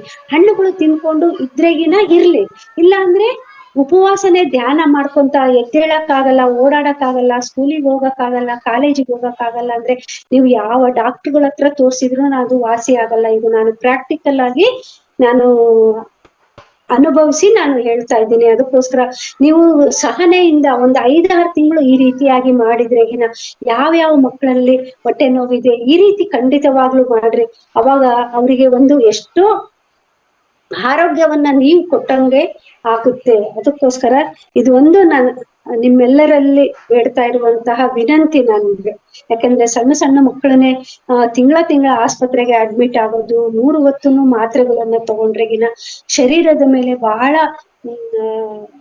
ಪ್ರಭಾವ ಬೀರ್ತೈತೆ. ಅದಕ್ಕೋಸ್ಕರ ನಾನು ಹೇಳ್ತಾ ಇದ್ದೀನಿ. ಆಮೇಲೆ ಎಲ್ಲರಿಗೂ ಸಾರಿ ಥ್ಯಾಂಕ್ಸ್ ಹೇಳ್ಕೊಂತ ನಾವು ಧ್ಯಾನ ಮಾಡ್ತಾ ಇದ್ರೆಗಿನ 5-6 ತಿಂಗಳಲ್ಲಿ ಮಾತ್ರ ಗ್ಯಾರಂಟಿಯಾಗಿ ಹೊಟ್ಟೆ ನೋವು ಕಡಿಮೆ ಆಗೇ ಆಗುತ್ತೆ. ಮತ್ತೆ ಒಬ್ಬಾಕಿ ಒಂದು ಹುಡುಗಿನ ಕೂಡ್ಸಿ ಧ್ಯಾನ ಮಾಡಿಸ್ತಾ ಇದಾರಂತ, ಮೆನ್ಸಸ್ ಆಗಿದ್ದಾಳೆ. ಅವಾಗ ಆಕೆನ ಸೂಕ್ಷ್ಮ ಶರೀರ ಹೊರಗಡೆ ಬಂದಿದೆ ಅಂತ. ಅದಕ್ಕೋಸ್ಕರ ಅವಾಗ ವೆಂಕಟರಮಣನ ದೇವಸ್ಥಾನದ ಒಳಗಡೆ ಹೋಗಿ ನೀನು ದರ್ಶನ ಮಾಡ್ಕೊಂಡು ಬಾ ಅಂತಂದ್ರೆಗಿನ ಆ ಸೂಕ್ಷ್ಮ ಶರೀರ ಆ ದೇವಸ್ಥಾನದ ಒಳಗಡೆ ಹೋಗ್ತಾನೆ ಇಲ್ಲ ಅಂತ. ಯಾಕೆ ಅಂದ್ರೆ ನಮ್ಮ ತಲೆಯಿಂದನೂ ಅದು ನಮ್ಗೆ ಒಂದು ಫಿಕ್ಸ್ ಆಗ್ಬಿಟ್ಟಿದೀವಿ. ನಾವು ರಜೆ ಆಗಿದ್ದಾಗ ಯಾವುದೇ ದೇವಸ್ಥಾನಗಳಿಗೆ ಹೋಗ್ಬಾರ್ದು, ಯಾವ ದೇವರ ಮನೆಯಲ್ಲಿ ಹೋಗ್ಬಾರ್ದು, ಯಾವ ಕೆಲಸಗಳನ್ನ ಮಾಡ್ಬಾರ್ದು. ಅದು ಫಿಕ್ಸ್ ಆಗಿ ಆ ಸೂಕ್ಷ್ಮ ಶರೀರ ದೇವಸ್ಥಾನದ ಒಳಗಡೆ ಹೋಗ್ತಾ ಇಲ್ಲ ಅಂತ ತಿರುಪತಿನಲ್ಲಿ. ಅವಾಗ ತಿರುಪತಿ ಒಳಗಡೆ ಇರುವಂತಹ ವೆಂಕಟರಮಣನೇ ಹೊರಗಡೆ ಬಂದು ದರ್ಶನ ಕೊಟ್ಟನಂತ. ಈ ಒಂದು 5 ದಿನಗಳಲ್ಲಿ ಎಷ್ಟು ಎನರ್ಜಿ ಆಗಿರುತ್ತೆ. ಒಂದು ಶರೀರದಲ್ಲಿ 5 ದಿನ ಸಹಿತ ಬಹಳ ಶ್ರೇಷ್ಠವಾದ ದಿನಗಳು. ನಮ್ಮ ಒಂದೊಂದು ಬಾಡಿಗಳನ್ನು ಕ್ಲೀನಿಂಗ್ ಮಾಡ್ಕೊಳ್ಳುವಂತಹ ಸಮಯ ಇದು. ಅದಕ್ಕೋಸ್ಕರ ಇಂತಹ ಸಮಯದಲ್ಲಿ ನಾವು ಧ್ಯಾನಗಳನ್ನ ಮಾಡ್ಬೇಕು. ದೇವರನ್ನ ನೋಡಿದ್ರು ಏನೂ ಆಗಲ್ಲ, ಏನು ಕಾರ್ಯಕ್ರಮಗಳು ಮಾಡಿದ್ರು ಏನೂ ಆಗಲ್ಲ. ಅದನ್ನೆಲ್ಲ ಮೂಢನಂಬಿಕೆಗಳನ್ನ ನೀವು ಬದಿಗೆ ಒತ್ತಿ ನೀವು ಏನೇನು ಮಾಡ್ಬೇಕು ಆ ಕೆಲಸಗಳನ್ನೆಲ್ಲ ಮಾಡಿದಾಗ, ದೇವರ ಕೆಲಸಗಳನ್ನ ಮಾಡಿದಾಗ ದೇವರು ಸಹಿತ ಸಂತೃಪ್ತಿ ಆಗ್ತಾನ ಅಂತ ನಾನು ಹೇಳ್ತಾ ಇದ್ದೀನಿ. ಒಬ್ಬ ನಕ್ಷತ್ರ ಲೋಕವಾಸಿ ಭೂಮಿ ಮೇಲೆ ಇಳಿದ್ ಬಿಡ್ತಾನಂತ ಒಂದು ಅಪಾರ್ಟ್ಮೆಂಟ್ ನಲ್ಲಿ ಇಳಿದಾಗ ಕೊನೆ ಲಾಸ್ಟಿನ ಮಹಡಿ ಇರ್ತೈತಲ್ಲ ಅಲ್ಲಿ ಒಳಗಡೆ ಇಳಿತಾಳಂತ ಆಕಿ. ಅವಾಗ ಇಲ್ಲಿಯ ಮನುಷ್ಯರನ್ನ ನೋಡ್ಬಿಟ್ಟು ನೀವು ಯಾವ ರೀತಿ ಹೆಂಗೆ ಮಾತಾಡ್ತಾ ನಾನು ನಕ್ಷತ್ರ ಲೋಕವಾಸಿ ಅಂತ ಬಂದಿದ್ದೀನಿ, ನಂದು ಈ ಕೆಲಸ ಹಂಗೆ ಹಿಂಗೆ ಅಂತ ಎಲ್ಲಾ ಮಾತಾಡಿದ್ಲಂತ. ಆಮೇಲೆ ಆಕಿ ಕೇಳಿದ್ಲಂತ, ನೀವು ಮಗು ಬೇಕಂದ್ರೆಗಿನ ಯಾವ ರೀತಿಯಾಗಿ ನಿಮ್ಗೆ ಮಗು ಬರುತ್ತೆ ಅಂತ ಕೇಳಿದ್ಲಂತ. ಇವರೆಲ್ಲ ಎಷ್ಟು ಎಕ್ಸ್ಪ್ಲೈನ್ ಮಾಡಿದ್ರೆಗಿನ ಆಕಿಗೆ ಗೊತ್ತಾಗ್ಲೇ ಇಲ್ಲಂತ. ಅವಾಗ ಇವ್ರು ನಾವು ನೋಡಿ ಗಂಡ ಹೆಂಡತಿ ಈ ರೀತಿಯಾಗಿ ಸೇರಿದಾಗ ಒಂದು ವೀರ್ಯಾಣು ಭ್ರೂಣ 2 ಕಲ್ತು ಅವು ಪಿಂಡ ಆಗಿ ತಯಾರ. ನಮ್ಮ ಮಗು ಹೊಟ್ಟೆನಲ್ಲಿ ಬೆಳೆದು 9 ತಿಂಗಳು ಬೇಕಾಗುತ್ತೆ ಆ ಮಗು ಹೊರಗಡೆ ಬರೋದಕ್ಕೆ ಅಂತ ಹೇಳಿದಾಗ, ಹೌದಾ ಈ ಭೂಮಿ ಮೇಲೆ ಈ ರೀತಿ ಎಲ್ಲ ಪ್ರಾಸೆಸ್ ಇದೆ. ಆದ್ರೆ ನಾವು ನಕ್ಷತ್ರ ಲೋಕವಾಸಿಗಳಲ್ಲಿ ನಮಗೆ ಮಗು ಬೇಕು ಅಂದ ತಕ್ಷಣ ಆ ಮಗು ನಮ್ಗೆ ಬಂದ್ಬಿಡುತ್ತೆ ಅಂತ ಹೇಳ್ತಾಳಂತ. ನೋಡ್ರಿ, ಒಂದೊಂದು ಲೋಕದಲ್ಲಿ ಒಂದೊಂದು ರೀತಿಯಾದ ಸೃಷ್ಟಿಯ ನಿಯಮ ಅನ್ನೋದು ಇರುತ್ತೆ. ಮ್ಯಾಮ್ ಸಮಯ ಆಗಿದೆ. ಹಾ, ಇನ್ನೊಂದು 2 ನಿಮಿಷ ಪರವಾಗಿಲ್ಲ ಮೇಡಮ್, 2 ನಿಮಿಷಕ್ಕಲ್ಲ.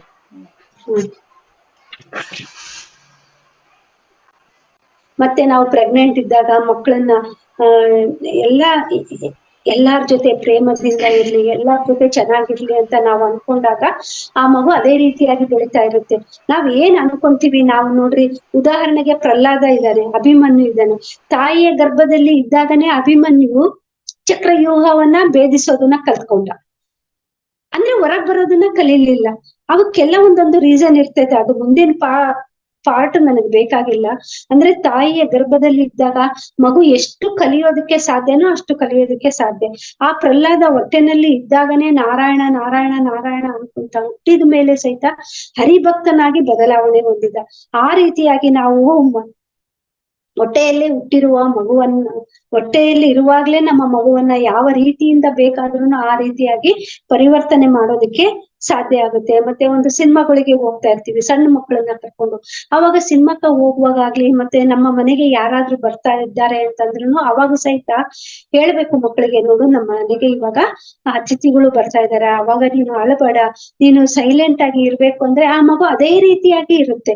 ನಂತರ ಸಿನಿಮಾಗಳಿಗೆ ಹೋಗುವಾಗನು ನಾವು ಮನೆಯಲ್ಲಿ ಮಕ್ಕಳಿಗೆಲ್ಲ ಹೇಳಿ ಮಾತಾಡ್ಕೊಂತ, ಸಣ್ಣ ಮಗು ಇದ್ದಾಗ ಸಹಿತ ನಾವು ಒಂದು ಗಂಡ ಹೆಂಡತಿ ತಂದೆ ತಾಯಿಗಳ ಜೊತೆಗೆ ಯಾವ ರೀತಿ ಮಾತಾಡ್ತಿರ್ತೀವೋ ಅದೇ ರೀತಿಯಾಗಿ ಮಗುವಿನ ಜೊತೆಗೆ ಕಮ್ಯುನಿಕೇಶನ್ ಇಟ್ಕೊಂಡಾಗ ಮಗುವಿಗೆ ಹೇಳ್ಬೇಕು, ನೋಡು ಸಿನಿಮಾಕ್ಕ ಹೋಗ್ತಾ ಇದೀವಿ ಇವತ್ತ, ಅಲ್ಲಿ ತುಂಬಾ ಕತ್ಲ ಆಗ್ಬಿಡುತ್ತೆ, ಸಿನಿಮಾ ಸ್ಟಾರ್ಟ್ ಆದ ತಕ್ಷಣ ಸೌಂಡ್ ಬಾಕ್ಸ್ ಎಲ್ಲ ಇಟ್ಟಿರ್ತಾರ, ಸೌಂಡ್ ಜಾಸ್ತಿ ಬರ್ತಾ ಇರುತ್ತೆ, ಅವಾಗ ನೀನೇನು ಭಯ ಬೀಳ್ಬೇಡ, ನಾನು ನಿನ್ನ ಜೊತೆನಲ್ಲೇ ಇರ್ತೀನಿ ಅಂತ ನಾವೆಲ್ಲ ಹೇಳಿ ಕರ್ಕೊಂಡು ಹೋದಾಗ ಆ ಮಗು ಎದುರೋದಿಲ್ಲ ಮತ್ತೆ ಅಳೋದಿಲ್ಲ, ನನ್ನ ತಾಯಿ ನನ್ನ ಪಕ್ಕದಲ್ಲೇ ಇದ್ದಾಳೆ ಅಂತ ಅನ್ಕೊಂಡು ಅದು ಮಗು ಸಿನಿಮಾ ಮುಗಿಯತನನು ಸುಮ್ನೆನೆ ಇರ್ತೈತೆ. ಮತ್ತೆ ಮಕ್ಕಳಿಗೆ ಪರೀಕ್ಷೆಗಳು ನಡೆಯುವಾಗ ನೋಡ್ರಿ, ನಾವು ಅವರಿಗೆ ಯಾವ ರೀತಿಯಾದ ಆಹಾರ ಪದಾರ್ಥಗಳನ್ನ ಕೊಡ್ಬೇಕು ಅದನ್ನ ನಾವು ಗಮನಿಸ್ಬೇಕು. ಕರ್ದ ಪದಾರ್ಥಗಳನ್ನ ಕೊಟ್ರೆಗಿನ ಕೆಮ್ಮುಗಳಾಗೋದು, ನೆಗಡಿ ಆಗೋದು, ಐಸ್ ಕ್ರೀಮ್ಗಳನ್ನ ಕೊಟ್ರೆಗಿನ ಶೀತ ಆಗೋದು ಅವೆಲ್ಲ ನಡೀತಾ ಇರ್ತಾವ. ಅದಕ್ಕೋಸ್ಕರ ಯಾವ ಪದಾರ್ಥಗಳನ್ನ ನಮ್ಮ ಮಕ್ಕಳ ಆರೋಗ್ಯಗಳನ್ನ ನೋಡ್ಕೊಂಡು ನಾವು ಮಕ್ಕಳಿಗೆ ಆಹಾರಗಳನ್ನ ಕೊಡ್ಬೇಕು. ನಾವು ಜಗಳಗಳನ್ನ ಮಾಡ್ಬಾರ್ದು. ಪರೀಕ್ಷೆಗಳು ನಡೆಯುವಾಗ ಮಕ್ಕಳಿಗೆ ನಾವು ಗಂಡ ಹೆಂಡತಿ ಜಗಳಗಳಾಡಿದ್ರೆಗಿನ ಆ ಮಕ್ಕಳಿಗೆ ಓದಿರೋದೆಲ್ಲ ಮರ್ತು ಹೋಗಿ ತಂದೆ ತಾಯಿ ಯಾಕೆ ನಮ್ಮ ಅಪ್ಪ ಅಮ್ಮ ಈ ರೀತಿಯಾಗಿ ಜಗಳ ಮಾಡ್ತಾ ಇದ್ದಾರೆ ಅದ್ರ ಕಡೆನೆ ಗಮನ ಹರಿಸಿ ಆ ಮಕ್ಕಳು ಆ ಪರೀಕ್ಷೆಗಳಲ್ಲಿ ಯಶಸ್ವಿ ಆಗೋದಕ್ಕೆ ಸಾಧ್ಯ ಆಗೋದಿಲ್ಲ. ಅದಕ್ಕೋಸ್ಕರ ಮಕ್ಕಳನ್ನ ಬೆಳೆಸೋದು ಅಂತಂದ್ರೆಗಿನ ಬಹಳ ಹುಡುಗಾಟ ಅಲ್ಲ, ಎಷ್ಟು ನಾವು ಕೇರ್ಫುಲ್ ಆಗಿ ನಾವು ಬೆಳೆಸ್ಬೇಕಾಗ್ತೈತೆ. ಮತ್ತೆ ಮಕ್ಕಳಿಗೆ ಪ್ರೇಮದಿಂದ ಊಟಕ್ಕೆ ಬಿಡಿಸ್ಬೇಕು. ಯಾವ್ದಾದ್ರು ಪದಾರ್ಥ ಸ್ವಲ್ಪ ಕಡಿಮೆ ಇದೆ ಅಂತಂದ್ರೆಗಿನ ಮಕ್ಕಳಿಗೆ ತಿಳಿಸಿ ಹೇಳ್ಬೇಕು, ನೋಡು ಇವತ್ತ ಸ್ವಲ್ಪ ಮಾಡಿದೀನಿ ಈ ಪದಾರ್ಥ, ನಾ ಇನ್ನೊಂದು ದಿವ್ಸ ಜಾಸ್ತಿ ಮಾಡೋಣ, ಅವತ್ತ ನೀನ್ ಎಷ್ಟಾದ್ರೂ ತಿನ್ನು, ಇವತ್ತ ಎಲ್ಲರೂ ತಿನ್ಬೇಕಲ್ಲ, ಸ್ವಲ್ಪ ಸ್ವಲ್ಪ ತಿನ್ನು ಅಂತ ಹೇಳಿದಾಗ ಆ ಮಕ್ಕಳಿಗೇನು ಎಲ್ಲಾರು ಹಂಚ್ಕೊಂಡು ತಿನ್ಬೇಕು ಅನ್ನುವ ಒಂದು ಭಾವನೆ ಬರುತ್ತೆ. ಅದಕ್ಕೋಸ್ಕರ ನಾವು ಯಾವ ಒಳ್ಳೆಯ ಮಾತುಗಳನ್ನ, ನಮ್ಮಲ್ಲಿರುವ ಒಳ್ಳೆಯ ಗುಣಗಳನ್ನ ನಾವು ಪ್ರೆಗ್ನೆಂಟ್ ಇದ್ದಾಗ ನಮ್ಮ ಮಕ್ಕಳಿಗೆ ಕಲಿಸೋದಕ್ಕೆ ಸಾಧ್ಯ ಆಗುತ್ತೆ. ಯಾವುದೇ ಇದರ ಪರಿಸ್ಥಿತಿ ಎಷ್ಟೇ ಅನಾನುಕೂಲವಾಗಿರ್ಲಿ ನಮ್ಮ ಮಕ್ಕಳನ್ನ ನಾವು ಚೆನ್ನಾಗಿ ತಯಾರು ಮಾಡೋಣ. ಮೊದಲಿಗೆ ನಮ್ಗೆಲ್ಲ ಇವೆಲ್ಲ ಗೊತ್ತಿರ್ಲಿಲ್ಲ, ಧ್ಯಾನಕ್ಕೆ ಅದಕ್ಕೋಸ್ಕರ ಮದುವೆ ಮುಂಚೆನೆ ಧ್ಯಾನ ಮಾಡ್ರಿ, ಧ್ಯಾನ ಮಾಡಿದ ನಂತರ ಧ್ಯಾನ ಸಾಧನೆ ಮಾಡ್ರಿ, ಪ್ರೆಗ್ನೆಂಟ್ ಆಗಿದ್ದಾಗನು ಚೆನ್ನಾಗಿ ಧ್ಯಾನ ಮಾಡ್ರಿ, ಮೌನವಾಗಿರಿ, ಯಾರಿಗೂ ಎದುರು ಮಾತುಗಳನ್ನ ಆಡ್ಲಾರ್ದಂಗೆ ನಿಮ್ಮ ಮಗುವನ್ನ ಒಂದು ಗ್ರೇಟ್ ಮಾಸ್ಟರ್ ಅನ್ನಾಗಿ ಈ ಭೂಮಿಗೆ ತರುವಂತಹ ಸೌಭಾಗ್ಯ ನಿಮ್ಮ ಕೈಯಲ್ಲಿದೆ ಅಂತ ಅಂದ್ಕೊಂಡು ನಿಮ್ಮ ಮಕ್ಕಳನ್ನ ಚೆನ್ನಾಗಿ ಬೆಳೆಸ್ರಿ ಅಂತ ಹೇಳ್ತಾ ಇಷ್ಟು ನನಗೆ ಅವಕಾಶ ಮಾಡಿಕೊಟ್ಟಿದ್ದಂತಹ ನಿಮ್ಗೆಲ್ಲರಿಗೂ ತುಂಬು ಹೃದಯದ ಧನ್ಯವಾದಗಳನ್ನ ಅರ್ಪಿಸ್ತಾ ಇದ್ದೀನಿ. Thank you madam. Thank you so much ma'am, ಧನ್ಯವಾದಗಳು. ಮೇಡಮ್ ನನ್ನ ವಿಡಿಯೋ ಬರ್ತಾ ಇದೆಯಾ? ಇಲ್ಲ, ಬರ್ತಾ ಇಲ್ಲ. ಓಕೆ ಮ್ಯಾಮ್, ಒಂದು ನಿಮಿಷ ಮೇಡಮ್. ಇವಾಗ ಇಲ್ಲ, ಈಗ ಬಂತು. ಓಕೆ ಮೇಡಮ್, ಸಾಕಷ್ಟು ವಿಚಾರಗಳನ್ನ ಇವತ್ತು ಧ್ಯಾನದ ಬಗ್ಗೆ ತಿಳಿಸ್ಕೊಟ್ರಿ. ಗರ್ಭದಲ್ಲಿ ಇದ್ದಾಗಿಂದ ಹಿಡಿದು ಕೊನೆಯವರೆಗೂ ಹೇಗೆ ಧ್ಯಾನನ ಮಾಡ್ಕೊಂಡು ಹೋಗ್ಬೇಕು, ಇದಲ್ದೆ ಧ್ಯಾನದ ಬಗ್ಗೆ ಅಲ್ಲದೆ ಪ್ರಾಪಂಚಿಕ ಜೀವನದ ಬಗ್ಗೆ, ಸಹಜವಾಗಿ ನಡೆಯುತ್ತಿರುವಂತಹ ಒಂದು ಜೀವನ ಕೂಲಂಕುಷವಾಗಿ ಅದ್ರ ಬಗ್ಗೆ ನಮ್ಗೆ ತಿಳಿಸ್ಕೊಟ್ಟಿದ್ದೀರಾ ಮೇಡಮ್. ನಿಮಗೆ ತುಂಬಾ ತುಂಬಾ ಧನ್ಯವಾದಗಳು madam. Thank you madam. Madam, ಒಂದು 5 ನಿಮಿಷಗಳು ಪ್ರಶ್ನೆ ಉತ್ತರಗಳಿರುತ್ತೆ. ಆಯ್ತು. Okay madam. ಮಾಸ್ಟರ್ಸ್, ಇವತ್ತಿನ ಕಾರ್ಯಕ್ರಮ ವಿಷಯಕ್ಕೆ ಸಂಬಂಧಿಸಿದಂತೆ ಯಾವುದೇ ಪ್ರಶ್ನೆಗಳು, ಅನುಭವಗಳು ಏನೇ ಇದ್ದಲ್ಲಿ ಮೇಡಮ್ ಜೊತೆ ಮಾತಾಡ್ಬೋದು. ವೀಣಾ ಮೇಡಮ್ ಮಾತಾಡಿ. ಮೇಡಮ್, ಅದು ನೀರ್ ಹಿಡ್ಕೊಳಕ್ ಹೇಳ್ತಿರಲ್ಲ, ಯಾಕೆ ಮೇಡಮ್ ಅದು? ಏನು? ನೀರ್ ಇಟ್ಕೊಳಕ್ ಹೇಳ್ತೀರಲ್ಲ, ನೀರು ನಾವು ಧ್ಯಾನ ಮಾಡುವಾಗ ಬಾಡಿ ಹೀಟ್ ಆಗಿರುತ್ತೆ, ಅದಕ್ಕೋಸ್ಕರ ನೀರ್ ಕುಡೀರಿ ಅಂತ ಹೇಳೋದು, ಜಾಸ್ತಿ ನೀರ್ ಕುಡಿಬೇಕು ಅಂತ. ಮತ್ತೆ ನಾವು ಧ್ಯಾನ ಮಾಡುವಾಗ ಬಗ್ಲಾಗ್ ನೀರ್ ಇಟ್ಕೊಂಡ್ರು ಆ ನಮ್ಮ ಧ್ಯಾನದ ಶಕ್ತಿ ನೀರಿಗೂ ಹೋಗುತ್ತೆ. ಆ ನೀರ್ ಕುಡಿದಾಗ ನಮಗೆ ಆರೋಗ್ಯಗಳನ್ನು ಸುಧಾರಣೆ ಆಗುತ್ತೆ. ಸರಿ madam, thank you madam. Okay, thank you madam. ಮತ್ತೆ ಮಾಸ್ಟರ್ಸ್ ಬೇರೆ ಯಾರಾದ್ರೂ ಅನ್ಮ್ಯೂಟ್ ಆಪ್ಷನ್ ಇದೆ, ಅನ್ಮ್ಯೂಟ್ ಮಾಡಿಕೊಂಡು ನೀವು ಮಾತಾಡ್ಬೋದು.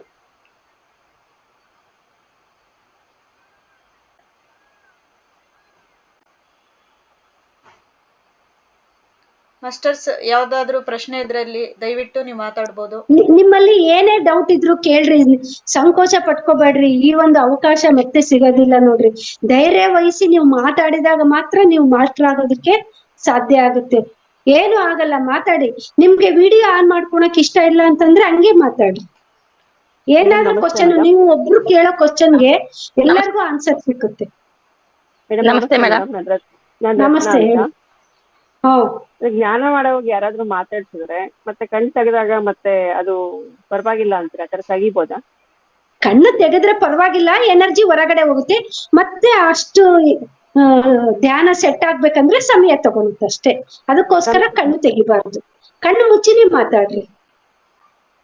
ಕಣ್ ಮುಚ್ಚಿ ಮಾತಾಡ್ಬೋದು. ಮತ್ತೆ ತೆಗೆದ್ಮೇಲೆ ಎದ್ದೇಳಬಿಟ್ರೆ ಮತ್ತೆ ಅದು ಕಣ್ಣೆ ತೆಗೆದ್ರೆಗಿನ ಏನು ತೊಂದ್ರೆ ಅನ್ನೋದೇನು ಇಲ್ಲ. ಮತ್ತೆ ಆ ಧ್ಯಾನದ ಸ್ಥಿತಿಗೆ ನಾವ್ ಏನು ಹೋಗಿರ್ತೀವಲ್ಲ ಅದಕ್ಕೆ ಹೋಗೋದಕ್ಕೆ ಸಮಯ ಬೇಕಾಗುತ್ತೆ ಅಷ್ಟೇ. ಅಂದ್ರೆ ಕೆಲವೊಬ್ರಿಗೆ ಗೊತ್ತಿರಲ್ವಲ್ಲ ಇದು ಜ್ಞಾನ ಅಂತ. ಹೌದು, ಕೇಳ್ರಿ, ಪರವಾಗಿಲ್ಲ. ನಿಮ್ಗೆ ಏನು ಡೌಟ್ ಇದ್ರೂನು ಕೇಳ್ಬೋದು. ಇವತ್ತಿನ ಬಗ್ಗೆನೇ ಅಂತ ಅಲ್ಲ, ಇವತ್ತಿನ ಟಾಪಿಕ್ನು ತುಂಬಾ ಚೆನ್ನಾಗಿದೆ. ಅದ್ರ ಬಗ್ಗೆನೂ ಕೇಳ್ರಿ. ನಿಮ್ಗೆ ಏನ್ ಡೌಟ್ ಇದೆಯೋ ಅದನ್ನು ಕೇಳ್ಬೋದು. ಏನಾದ್ರೂ ಕೇಳ್ಬೋದು. Thank you ma'am. ತುಂಬಾ ಚೆನ್ನಾಗಿದೆ ಮ್ಯಾಮ್. ತುಂಬಾ ಚೆನ್ನಾಗಿ ಬರ್ತಾ ಇದೆ ಪ್ರೋಗ್ರಾಮ್ ಎಲ್ಲ. ಒಂದೊಂದು ದಿನಕ್ಕೂ ಒಂದೊಂದು ನಾವು ತಿಳ್ಕೊಳ್ತಾ ಇದ್ವಿ. ಎಲ್ಲ ಗೊತ್ತಿಲ್ಲದೆ ಇರೋದನ್ನೆಲ್ಲ ತಿಳ್ಕೊಳ್ತಾ ಇರೋದ್ರಿಂದ ನಮಗೂ ಸ್ವಲ್ಪ ತುಂಬಾ ಅರಿವಾಗ್ತಿದೆ. ಈ ತರ ಎಲ್ಲ ಇದೆ, ನಮ್ಮ ಮಕ್ಕಳಿಗೂ ಯಾವ ತರ ಇದನ್ನೆಲ್ಲ ಅಳವಡಿಸ್ಕೊಡ್ಬೇಕು ಅಂತ ನಮ್ಗೂ ಗೊತ್ತಾಗ್ತಿದೆ. ತುಂಬಾ ಥ್ಯಾಂಕ್ ಯು ಮ್ಯಾಮ್. ಎಲ್ಲರಿಗೂ ಧನ್ಯವಾದಗಳು ಮ್ಯಾಮ್. Thank you. ನಮಸ್ತೆ ಮೇಡಮ್, ಕೇಳ್ಬೋದಾ? ಮಾತಾಡ್ಬೋದಾ? ಮಾತಾಡಿ. ತುಂಬಾ ಚೆನ್ನಾಗಿ ತಿಳಿಸ್ಕೊಟ್ರಿ. ಆದ್ರೆ ನಾವು ಇದ್ರನ್ನ ದಾಟ್ಬಿಟ್ಟಿದ್ದೇವೆ ಈಗ. ನಾವು ಈಗ ಧ್ಯಾನ ಶುರು ಮಾಡಿದ್ದು. ಮುಂದಾರು ಒಳ್ಳೆ ಆರೋಗ್ಯ ಕೊಡ್ಲಿ ಅಂತ ಬಯಸ್ತೇವೆ. ನೀವು ತುಂಬಾ ಚೆನ್ನಾಗಿ ವಿಷಯ ತಿಳಿಸ್ಕೊಟ್ರಿ. ಮುಂದಿನ ಮಕ್ಕಳಿಗೆ ನಾವು ಹೇಳೋ ಅಂತ ವಿಷಯ ಅದು ತುಂಬಾ ಚೆನ್ನಾಗಿತ್ತು. ಮತ್ತೆ ಧ್ಯಾನ ಮಾಡ್ಬೇಕಾದ್ರೆ ನಾವು ಕುರ್ಚಿ ಮೇಲೆ ಕೂತ್ಕೊಂಡು ಮಾಡುವ ಕಾಲು ನೆಲಕ್ಕೆ ಇಟ್ಕೋಬೋದಾ, ಮ್ಯಾಟ್ ಏನಾರ ಇಟ್ಕೋಬೇಕಾ? ಏನು ನೆಲಕ್ಕೆ ಇಟ್ಕೋಬಹುದು ಮೇಡಮ್. ಭೂಮಿಯಿಂದನೂ ನಾವ್ ಎನರ್ಜಿ ತಗೋಬೇಕು. ನಮ್ಮಲ್ಲೇ ಎನರ್ಜಿ ಇಲ್ಲ, ನಾವೇನ್ ಭೂಮಿಗೆ ಎನರ್ಜಿ ಕೊಡಕ್ ಸಾಧ್ಯ ಇಲ್ಲ. ಕೆಳಗಡೆ ಇಟ್ಕೋಬಹುದು. ಪಾದದ ಮೇಲೆ ಪಾದ ಇಡ್ಬೇಕಷ್ಟೇ. ಪಾದದ ಮೇಲೆ ಪಾದ ಇಡ್ಬೇಕು. ಸರಿ. ಅಂದ್ರೆ ನಮ್ಮ ಎನರ್ಜಿ ಹೊರಗೆ ಹೋಗ್ದಂಗೆ ನಮ್ಮ ಎನರ್ಜಿ ನಮ್ಗೆ ಇರ್ಬೇಕು ಅಷ್ಟೇ. ಸರಿ ಸರಿ, ಅದೊಂದು ತಿಳ್ಕೋಬೇಕಿತ್ತು. ತುಂಬಾ ಧನ್ಯವಾದಗಳು, ಚೆನ್ನಾಗಿ ತಿಳಿಸ್ಕೊಟ್ರಿ. ಧನ್ಯವಾದಗಳು ಜಾಹ್ನವಿ ಮೇಡಮ್. ಮತ್ತೆ ಧನ್ಯವಾದಗಳು. Okay ma'am. ಮತ್ತೆ ಮಾಸ್ಟರ್ಸ್ ಯಾರಾದ್ರೂ ಮಾತಾಡೋದಿದ್ರೆ ಮಾತಾಡಿ, ಸಮಯ ಆಗ್ತಿದೆ.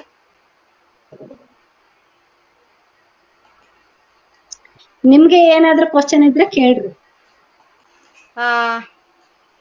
ವಿಜಯ್ ಭಟ್ ಮೇಡಮ್, ವಿಡಿಯೋ ಕಾಣಿಸ್ತಿದ್ಯಾ? ಇಲ್ಲ, ವಿಡಿಯೋ ಕಾಣಿಸ್ತಾ ಇಲ್ಲ.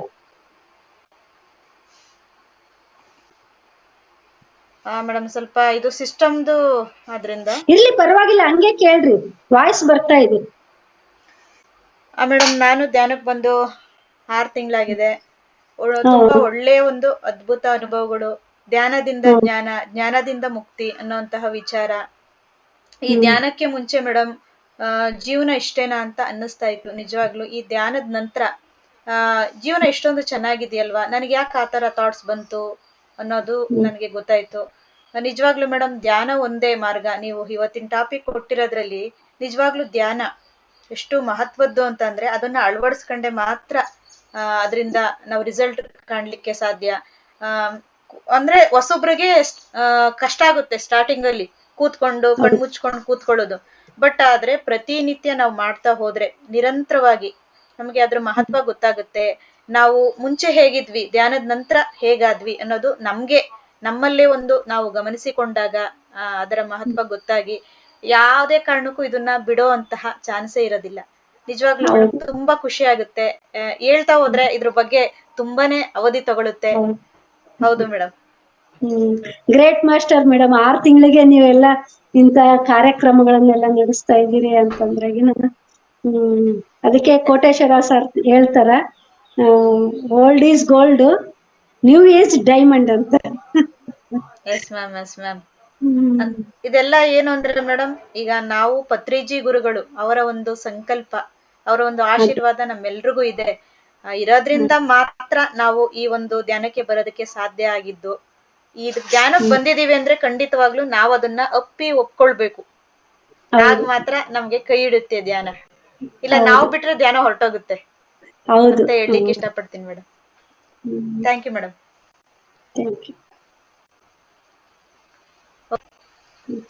ಯಾರಾದ್ರೂ ಮಾತಾಡೋದಿದ್ರೆ ಇನ್ನ ಕೊನೆಯ 2 ಅವಕಾಶ ಇದೆ, ಇಬ್ರು ಮಾತಾಡ್ಬೋದು.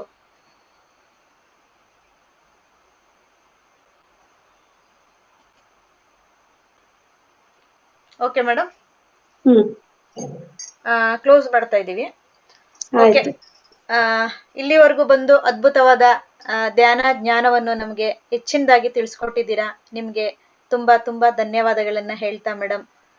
ಮಾಸ್ಟರ್ಸ್, ಇವತ್ತು ಇಲ್ಲಿಗಿನ ಕಾರ್ಯಕ್ರಮ ಮುಕ್ತಾಯ ಮಾಡುವಂತ ಸಮಯ ಆಗಿದೆ. ಮತ್ತೆ ನಾಳೆ ಅದ್ಭುತವಾದ ವಿಚಾರ ಮತ್ತೆ ಹೊಸ ಮಾಸ್ಟರ್ ಒಂದಿಗೆ ಭೇಟಿಯಾಗೋಣ ಅಂತ ಹೇಳ್ತಾ ಎಂಡ್ ಮಾಡ್ತಾ ಇದೀವಿ ಕಾರ್ಯಕ್ರಮ.